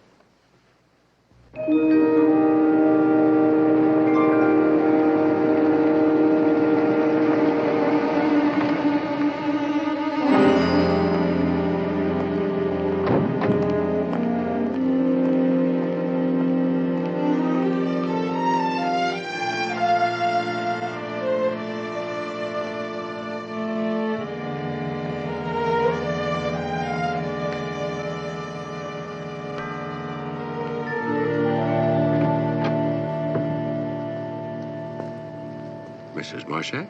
Yes? I'm Commissioner McMillan. This is Sergeant Enright. We were wondering if we could talk to your husband. Well, he's resting right now, but I guess it'll be okay. Come on in. Thank you.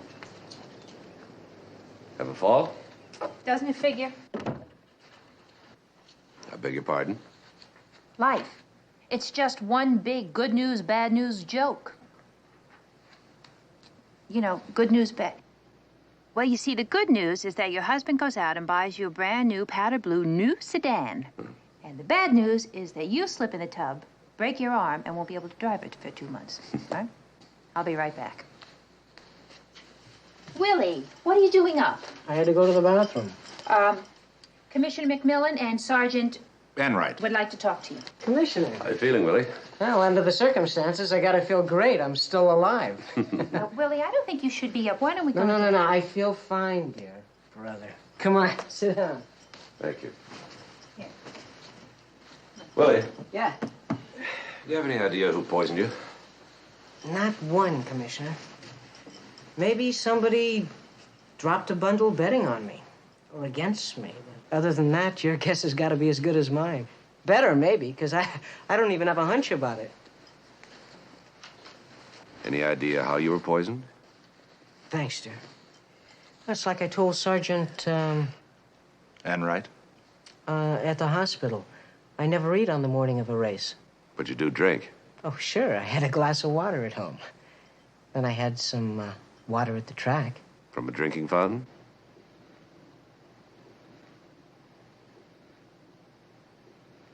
Excuse me, I was asking if it was from a drinking fountain. From my thermos. You never told me about any thermos. I filled it myself. With water? Sure, with water. It's a habit, I guess, ever since I raced in Mexico. You know about the water there. I was out of action 9 days my first season, thanks to Montezuma's revenge. And after that, I started being a little more careful about what I drank. Anyway, once I recovered, I had a pretty good season, and I guess the thermos sort of became a superstition with me. You know, like a lucky rabbit's foot. Until yesterday. Yeah. Who has access to your thermos? No one, me and Darlene. We exchanged gifts. Willie gave me a new car, and I gave him poison. Oh, knock it off, Darlene. No one's accusing you. Well, then why don't you tell them that you keep your thermos in your locker and that he never bothers to lock his locker? Hmm? Anyone could have slipped you that poison. You know that. Why don't you tell them that instead of only me and Darlene? That true, Willie? I suppose. Is your thermos in your locker now? I guess so, but it just doesn't figure. I don't have any enemies. One is all it takes. Oh, cut it out, Sally. You make me feel like an invalid. I'm just trying to make you comfortable. Well, it's just having the opposite effect on me. When you keep fiddling with my pillows, you make me feel that I'm not long for this world. I swear that between you and those nurses, my chances of ever reaching the age of 40 are growing dimmer by the minute. Oh, come on. You like all this feminine attention. Don't make me laugh. You rascal. I see you eyeing all those nurses. Let me tell you, for what they're costing me, I'd need 4,000 eyes to get my money's worth. Believe me, I used to pay 50 cents for a lot more than I'm getting from those nurses. Uncle Cyrus, I don't believe my ears. Okay, so it was 75 cents. It was still a bargain. Hi. I know. How are you feeling? Oh, at these prices, Mac, how do you think I'm feeling? You up to a couple of questions? Yeah. Your transistor radio, Cyrus. Was that a gift? Yeah. Who sent it to you? Oh, I don't know. What do you mean you don't know? Didn't you get a card? No. Okay. Why did you have your phone disconnected? Why? Because they make you pay for it every month, even if you don't use it. That's why. Uncle Cyrus, it only costs you a couple of dollars a month. It adds up. Why did you have your phone disconnected? I already told you, Mac. Weren't you listening? I heard you. I just don't believe you. She treats me like an invalid, and now you're calling me a liar. You've had that phone a very long time, and somehow every month you've managed to scrape together just enough money to pay the bill. Now, all of a sudden, you decide to have the phone disconnected, and I want to know why. Okay. I took it out to get rid of a nuisance. What sort of a nuisance? Oh, some guy kept calling up and saying things. You've been getting obscene phone calls? Oh, they were obscene, all right. He kept predicting terrible things were going to happen to Bio-Nose. Did you recognize the voice? Oh, some perverted crank. You're certain it was a man? Certain as it.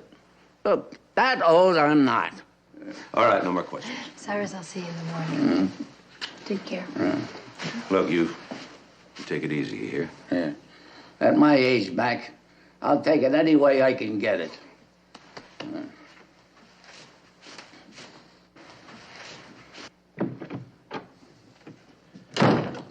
Strychnine. If Marshak had been any thirstier, he'd never be thirsty again. Commissioner, Mrs. Marshak? I have to tell you something, and I didn't want Willie to overhear me on the phone, so I grabbed a cab. Have a seat. No, I haven't got time. I told Willie I was just running out to the supermarket. What is it? Yesterday, when Willie went to get his thermos, he found Abel Mendoza hanging around his locker. Well, why didn't he tell us? Well, I don't know, jockeys. They're all loony as far as I'm concerned. I mean, he practically accused me, his own wife, of trying to poison him. But heaven forbid he should cast suspicion on a fellow jockey. Well, thank you for telling us. Okay, I got a dash. His meter's running. So is mine. Commissioner, I think we should go and have a talk with Abel Mendoza. Oh, he's aboard Miss Jill in the 5th race. My interest in the equestrian sport's purely academic. But, if you should find yourselves in the vicinity of the $2 window, would you mind putting that on Miss Jill to win? I like the odds. Miss Jill to win. Right. Oh, I almost forgot. What? While you're at the track, you should talk to that trainer, Howard Sparks. Why? Is that where you get your tips? Oh, they were his fingerprints on the thermos.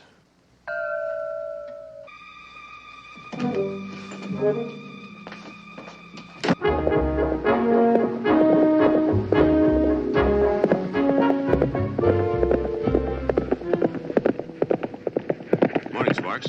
Huh? Oh, hello, Commissioner. Any word on Willie? He's okay. He's already home. I wonder if that kid will ever ride again. No reason for him not to. Well, you know that heart attack. He didn't have a heart attack. He was poisoned. No fooling? No fooling. Now, who'd want to go and do a thing like that to Willie? Do you know anybody who might have a grudge against him? Not that I know of. Of course, every man has his secrets, and I figured Willie has his, but everybody seemed to like him as far as I know. What about you, Sparks? Yeah, well, like I was just saying. What are you hinting at, Commissioner? The poison was found in Willie's thermos, and we found your fingerprints on it. My Yeah, I guess maybe you would. I found his thermos lying on the floor of the locker room after they took him away in the ambulance. So I figured it fell out of Willie's locker, so I put it back. Hey! Hey! Hey! Stop that horse! Stop him! Hold it down! Get that horse! Get him! Get him over here! What's the matter? Hey, cut it out. I'll cut your heart out. That's what I'll do. What are you trying to do? Kill that horse? I told you to bring him out here and breeze him, but with a tight hand. What are you trying to do, set the track record? I took it easy until the home stretch. Willie Marshak told me to always ride by a nose full out when I came to the last quarter. He told you that, did he? Yeah. Well, I happen to be the trainer. He's just hired help. Now, who you working for, me or... Oh, you know better than that, Sparks. I'm not working for the bookies. Oh, that's too bad. What do you mean? Well, according to you, you're not working for them, and according to me, you're not working for me anymore. So you better get a job, but not around horses, unless there happens to be an opening at the glue factory. But Willie Marshak told me... Look, just get out of the way.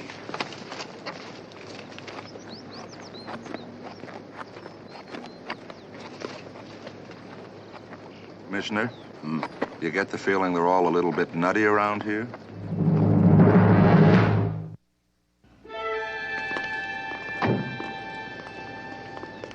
Good morning, Angus. Neat, isn't he? Come on, let's go see Mendoza.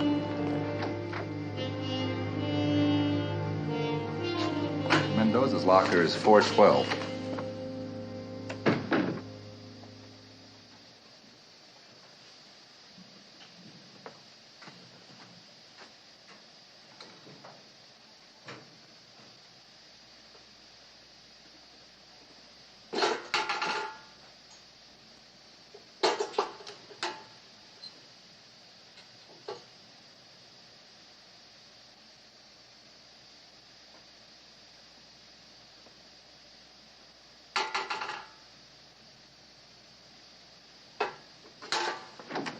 Mendoza, you in here? McMillan. Look, I gotta get rid of 2 pounds and a hangover by this afternoon. Hard night? Yeah. I got drunk and I pray that Willie's heart attack won't be fatal. Why get drunk? Sober, I don't believe in that stuff. Sober, I'm an atheist. It's too hot in here. Come on outside.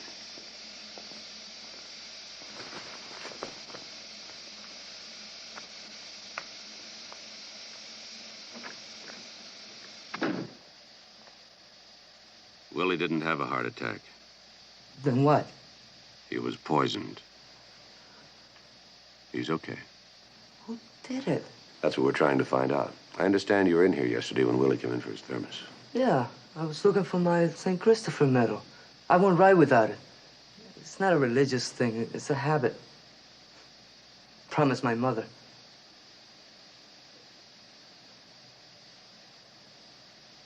Yeah, it was on the floor next to my locker. Your locker near Willie's? Right next to his. Who would do a lousy thing like that to Willie? Would you have any reason to? What have you been smoking, Commissioner? Willie is my best friend. He's more than a friend. He's like a brother. Now, you think I'm gonna get drunk and celebrate? No, it was sorrow. Because I thought my best buddy was lost. My sorrow now is that I drank so much.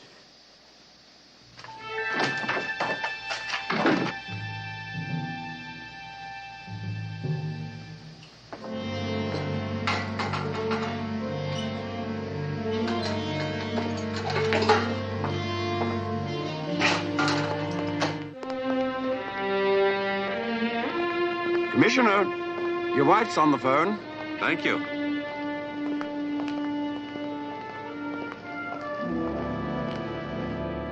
He's coming now, Sally. Okay, dear. Ciao. Can I get you a drink? No, thank you.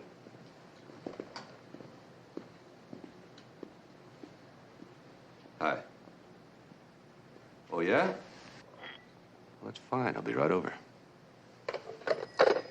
Sally says Cyrus is feeling much better. Good. Angus, why did you say you hadn't phoned Cyrus lately? What? The other day when Sally was trying to reach him, you said you hadn't called him lately. Oh, I hadn't. But you had. Or at least you tried to. Why'd you lie about it? I don't know what you're talking about. His number isn't in here. It was, except you found out his phone was disconnected. So you removed his card from your Rolodex, being as meticulous as you are. Is that a crime? No. Being neat's not a crime. But attempted murder is. So I tried calling my own brother. There. I confess. What, no handcuffs? We think somebody is trying to kill your brother. Jokes and lies aren't going to help him. Or you, sir. Okay, I tried calling him. No reason to lie about it. But I'd rather not discuss it. It's a family matter. Sometimes so is murder. Why did you try to phone him? We'd had another fight. I suppose I said a few things I shouldn't have. Called him a few names. Oh, he started it, but... Well, I guess I finished it. So I decided I'd call him up and apologize. At our age, fighting's not such a good idea. You can't be that sure you'll ever get a chance to make up. So you found out his phone was disconnected. Do you have any idea why? I'm not sure. At the time, I thought it was Si's way of getting me to drive out to apologize in person. Did you? My brother's not the only stubborn Scotsman in the world, you know. I know.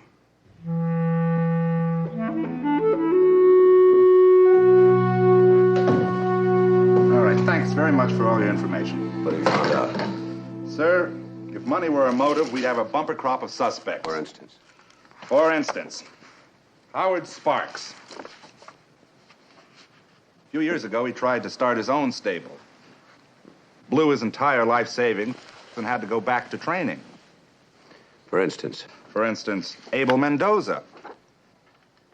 He's been on a losing streak lately, And with a wife, 4 kids, and assorted relatives to support, he's hurting. As for Price, he didn't have 2 nickels to rub together even before Sparks fired him. Which brings us to Angus McPhee. Money trouble? Mm-hmm. He's been living too high on too little for too long. His cash is nearly gone, and his credit is strictly...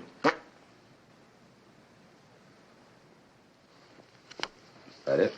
Yes, sir, that's just about it.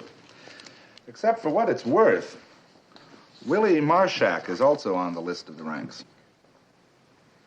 How can that be? Dose is the one with the losing streak. Marshak must be making $100,000 a year. $112,000 last year, which is roughly what Mrs. Marshak spent at the department stores. Very expensive tastes. Even more expensive than the Internal Revenue Service, to whom Willie is in debt to the tune of $44,000.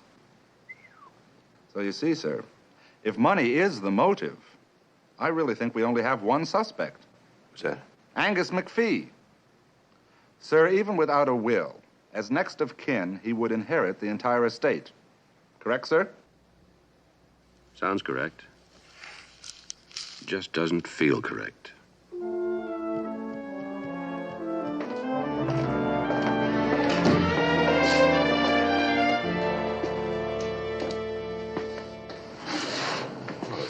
Commissioner, you're not in your office. No, I'm not. That's right. I lifted the prints from the transistor radio. What did you find? 3 sets. 3 sets? Yes, Cyrus McPhee, Mrs. McMillan, and yours.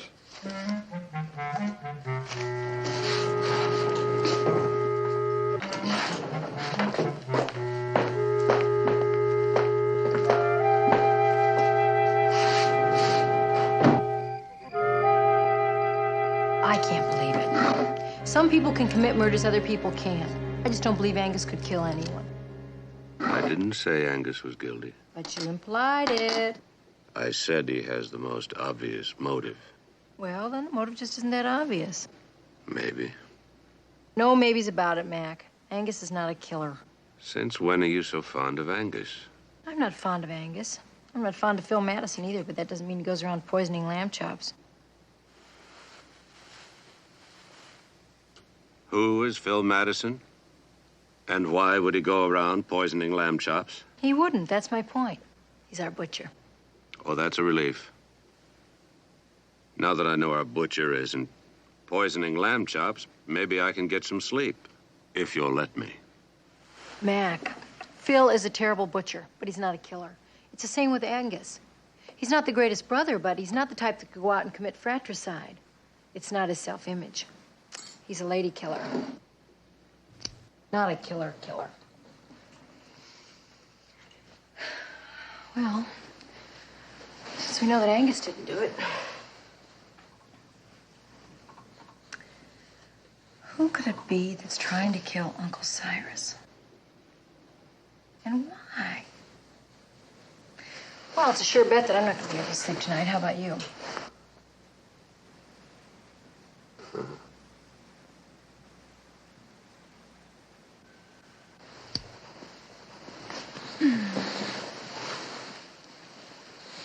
You rascal. I thought you were sleeping.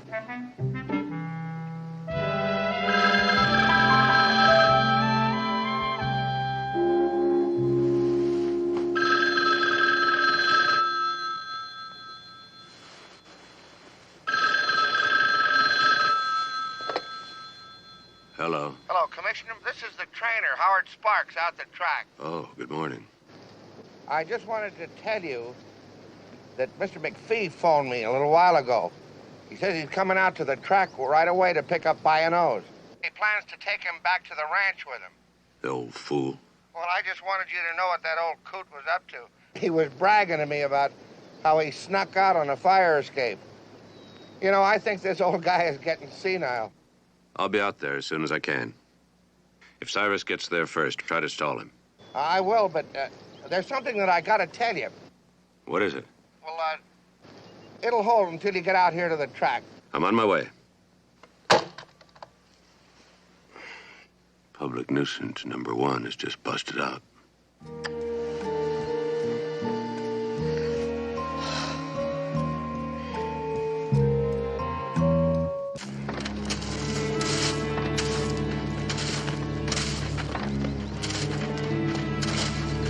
Cyrus. Uncle Cyrus. I know you're here. Where are you?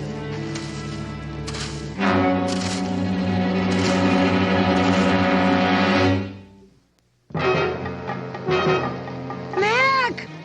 Mac!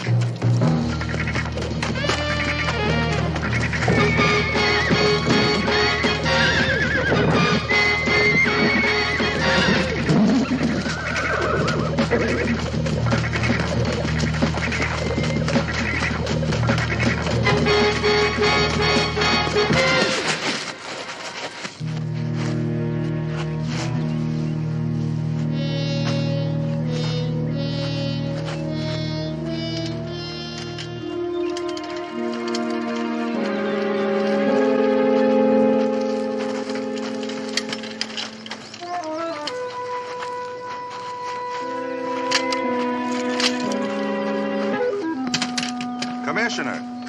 Mac, we didn't know what had happened to you. Just an early morning workout. Somebody bashed Sparks over the head. I know. Look, I told you it wasn't me. It was like that when I found him. You always run when you see a man unconscious? I explained to you. I was afraid. Are we booking him? Not yet. You mean I can go? Yes, you can go. We found this in the stall, Commissioner. Check it for prints. Mac, what do you think happened to Uncle Cyrus? He should have been here by now. He's not here yet? No. Put out an APB on McPhee and put a tail on Mendoza. Yes, sir. I want to see if I have an accurate description of Cyrus. 5 foot 10 inches, 170 pounds, blue eyes, sandy hair, 72 years old. Is that right? I don't think Uncle Cyrus is that tall, do you? Well, He's that tall, but not that old. Uncle Cyrus, where have you been? We've been so worried. What do you mean, where have I been? You left the hospital hours ago. I did? Where have you been all this time? Let me tell you something, Commissioner, and you're free to pass it on to your friend the mayor. The bus service in this town is just plain lousy. You took a bus? I took several. Why didn't you take a cab? Oh. Well, that was a silly question. Enright, see if you can get me the names of everybody that was in this area this morning. Yes, sir. What happened? I saw an ambulance pulling out. Oh, bad news, huh? Well, you can tell me. So long as I'm prepared for it, I can take it. Someone bashed Sparks over the head. We think it might have been Abel Mendoza. He was behaving kind of suspiciously. Well, he's kind of a nervous fella. You know, thoroughbreds are that way. 1,200 pounds of sheer force, and I've seen them spooked half out of their minds by a 2-ounce mouse. Now, Commissioner. Excuse me, I gotta get going. Going where? Well, I'm taking Bio-Nose home with me. Well, if by home you mean the hospital, then... I mean the Tam O'Shanter. No, you're not. Oh, now, Sally, don't argue with a sick old man. The strain is bad on my heart. What happened to the guy who could take it? He was here just a minute ago. Yeah, well, I'm gonna get my horse. Did you ever hear of a mule owning a horse?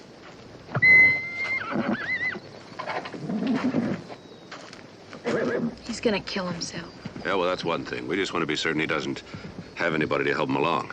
You're right. I'm going to station someone at his ranch. Oh, you think Uncle Cyrus is gonna put up with that? No, that's why we're not going to tell him. Oh. Commissioner? What I could find out, this is a complete list. Of course, somebody may have snuck in. Is Angus still here? I believe so. We'll talk to him first. I want you to station someone at the Tam O'Shanter. Make sure he keeps out of sight, but to keep Cyrus McPhee under constant surveillance. Yes, sir.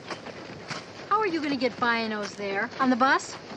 Well, I've rented a car and trailer. Now I suppose I'll have to hire a driver. Oh, I'll drive you. You can't pull a trailer, Sally. Oh, yes, I can. No, you can't. You take him in his car. I'll see that the horse gets there. I hope you're not one of those crazy hot rodders. Hot rodders? How old did you say you were? Smart guy, huh? Now, look, I don't like going faster. Can you keep it under 40? What does it matter? I've got the most reasonable rates in town. Well, in that case, If you take a pill, you'll sleep the whole way. only if you promise to keep it under 40. She promises. She promises. That's some pushy kid you're married to. I'll see you when I get home. Okay, drive carefully. Remember, you're transporting the last of the big spenders. Okay. Come on, Bio-Nose.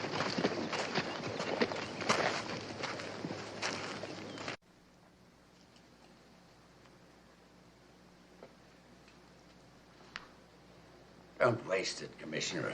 Inhale. I don't smoke. You don't know what you're missing. Tell me, do you make it a rule to come in on Sunday? No, I don't. I got behind some paperwork and had some catching up to do. I take it that question wasn't asked out of idle curiosity. No. Howard Sparks was attacked this morning. Can you account for your movements the past hour or so? I haven't any movements to account for, Commissioner. I've been here in my office since about 7:30. Was Sparks badly injured? Don't know yet. Sounds we're at the hospital. Was Willie Marshak in here this morning? I don't think so. That Rolls Royce of his is hard to miss. Hello? Willie. Speak of the devil. The commissioner was just asking about you. Tell me, how are you feeling? Oh, that's good. No, I'm afraid you can't. No, I just heard he was attacked this morning and he's in the hospital. Later, know. Okay, Willie. Ciao. That was Marshak. Wanted to let me know he'd be able to ride next week. You know, Commissioner, it's beginning to look like By-a-Nose as a jinx. First it's his owner, then his jockey, now it's his trainer. Do you have any idea who might have attacked Sparks? Well, if I had to guess, my numero uno suspect would be Abel Mendoza. Why him? Well, he used to be Cyrus's regular jockey. It was Sparks who first suggested to him that he replace Mendoza with Willie Marshak. We may want to talk to you later, Angus, so stick around. Oh, I'm always around, Commissioner. You are at that.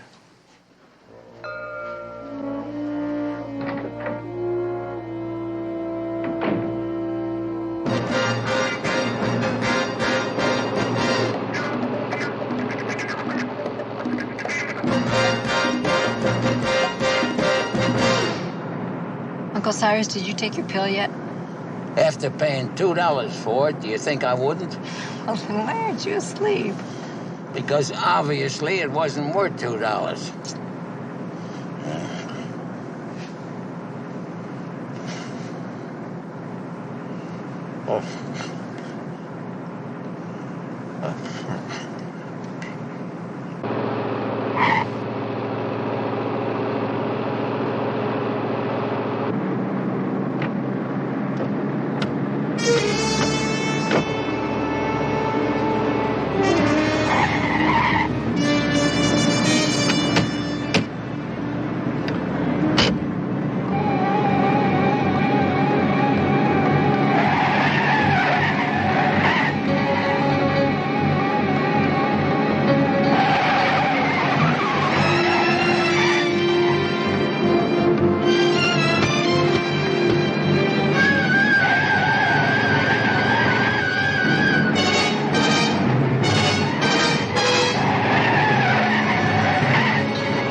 We're here. Huh? Already? Oh, there's nothing like having a nice nap, is there? Nope, you're right. I could use one myself.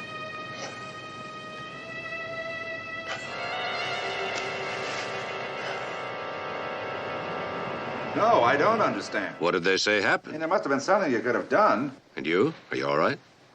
Yeah.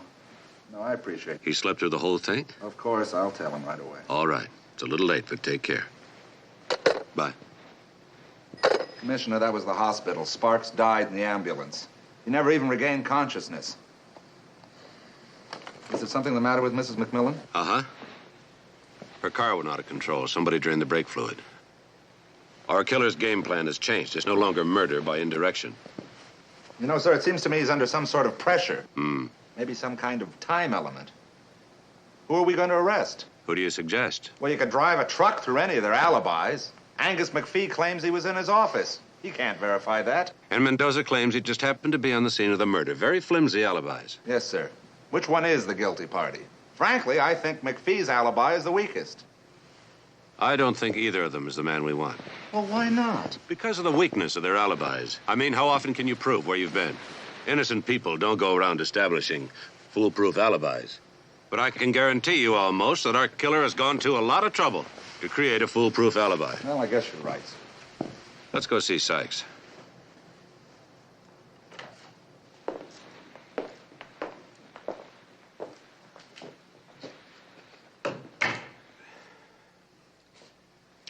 Sykes. Oh, hello, Commissioner. Don't poison yourself. Oh, that's quite all right. I poured it myself. What can you tell us about the murder weapon? Well, sir, murder weapon? It's a hammer. Might as well still be part of a tree. It's clean. Well, that figures. It's your ordinary hammer. Nothing unusual about it. Killer could have picked it up anywhere. Would you like some more coffee? No, thank you. Sykes, what were you saying yesterday about poison being in the thermos? It's definitely strychnine. No, you said something about Marshak drinking. Oh, yeah.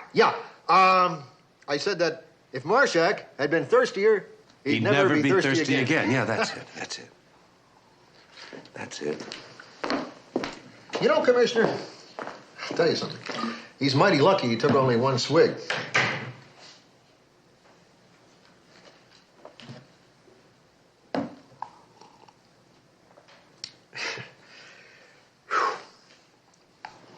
Where are you off to, Commissioner? Check the Marshak's new car. Check? For what? Well, with Darlene's arm broken, I'm pretty sure she hasn't driven it. New car has 8, 9, maybe 10 miles on the speedometer. If the new car has more, Willie's going to have an awful lot of explaining to do. You suspect Willie Marshak? Well, why? Didn't somebody try to poison him? If you try to poison someone with strychnine, you're going to succeed. It's my hunch Willie took it himself. Just enough so we'd discover it in his system. You're guessing now, aren't you? Not entirely. He phoned Angus this morning in his office, remember? Mm-hmm. Unless he'd already been to the track and seen Angus in his office, how would he know he was there? Angus never comes in on Sunday. The other day, he was talking to Cyrus. He referred to By-Nose as our horse. And where does he get off telling Price how to exercise our horse unless he held a proprietary interest? Sounds good. I think that I should come with you, Commissioner. No. I want you to check with the post office. Find out if anybody answering Willie's description mailed a package the size of the radio Wednesday afternoon or at the latest Thursday morning. There are an awful lot of branches. There's a time element involved. Remember, it had to be delivered by Friday morning. Main branch. Right.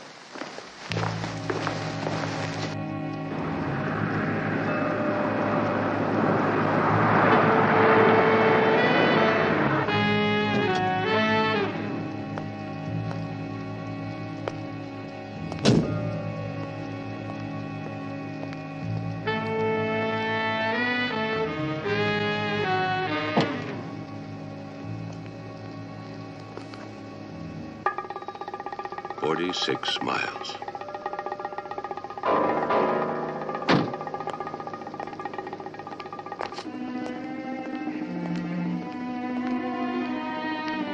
What am I supposed to tell you? You tell me that Willie drove my new car. So big deal. He bought it. I guess it's no crime if he wants to drive it. How could he afford to buy it? He owes the government over 40 grand. That's the least of it. Who else does he owe? Oh, I could bite my tongue. Later, who else does he owe? Bookmakers. He dropped a bundle. Who are they? I don't know. He doesn't tell me anything. I heard him on the phone last week. He sounded desperate. He was guaranteeing some guy that he'd have the money for him very soon. Now, I don't know where he expected to get it. I offered to sell the car and hock some jewels, but Willie wouldn't let me. Would have bruised his pride. Pride makes him 10 feet tall. In his eyes, anyway, and I guess that's where it counts. Where's Willie now? I think he said he was going out to the Tam O'Shanter stables. Why? Well, he was going to ask Mr. McPhee if he could have the horse now instead of waiting till the old man dies. He inherits by a nose? Sure. Mr. McPhee knows that Willie loves that horse as much as he does. That's why he wrote him out a paper a couple of weeks ago, stating that if anything happened to him, Willie gets by a nose. But Willie needs him now.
Sergeant Enright.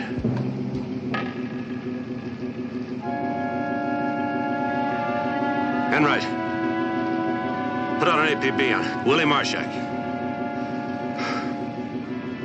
And meet me at the McPhee Ranch.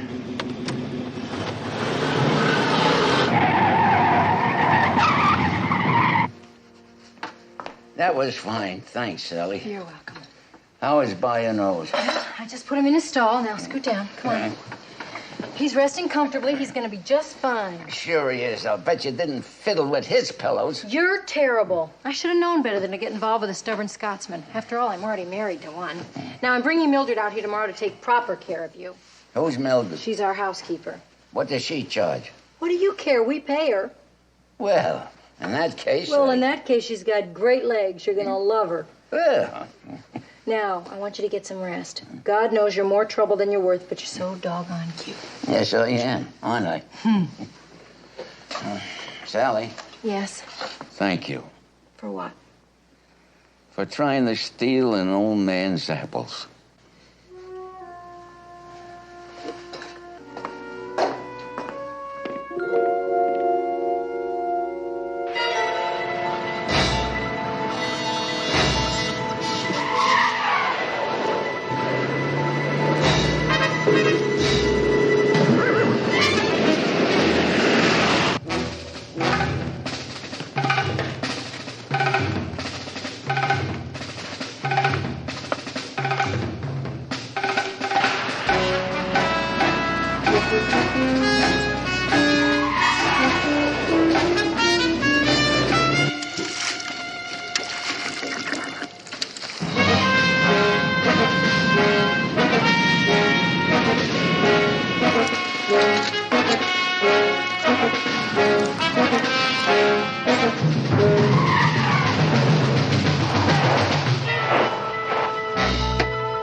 let's go. Booking.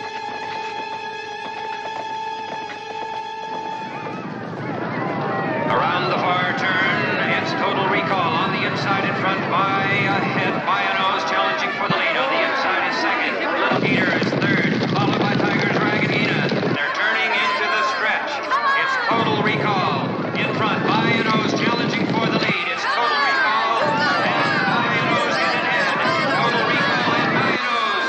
As they come down to the line of finish, it's by a nose. Getting up to win it by a nose with jockey Abel Mendoza aboard. What are you doing? Oh, that's not mine. Sykes asked me to bet $2 on Total Recall. This is mine. You know, I can't help thinking how all of this could have been avoided if only Willie had understood people as well as he understands horses. How do you mean? Uncle Cyrus loved Willie. He would have given him the money if he'd only asked. You know, I already told you Uncle Cyrus is only cheap when it comes to himself. And even that's changed. He's had his phone put back in. And he even plans to remodel that chicken coop he calls home. Or so he says. You're kidding. That must be Mildred's influence. No doubt. Mildred's very good with other people's money. We better call Uncle Cyrus and tell him that Biano's won. Good idea. And while we're at it, let's test his New Year's resolution. What do you mean? Let's try reversing the charges.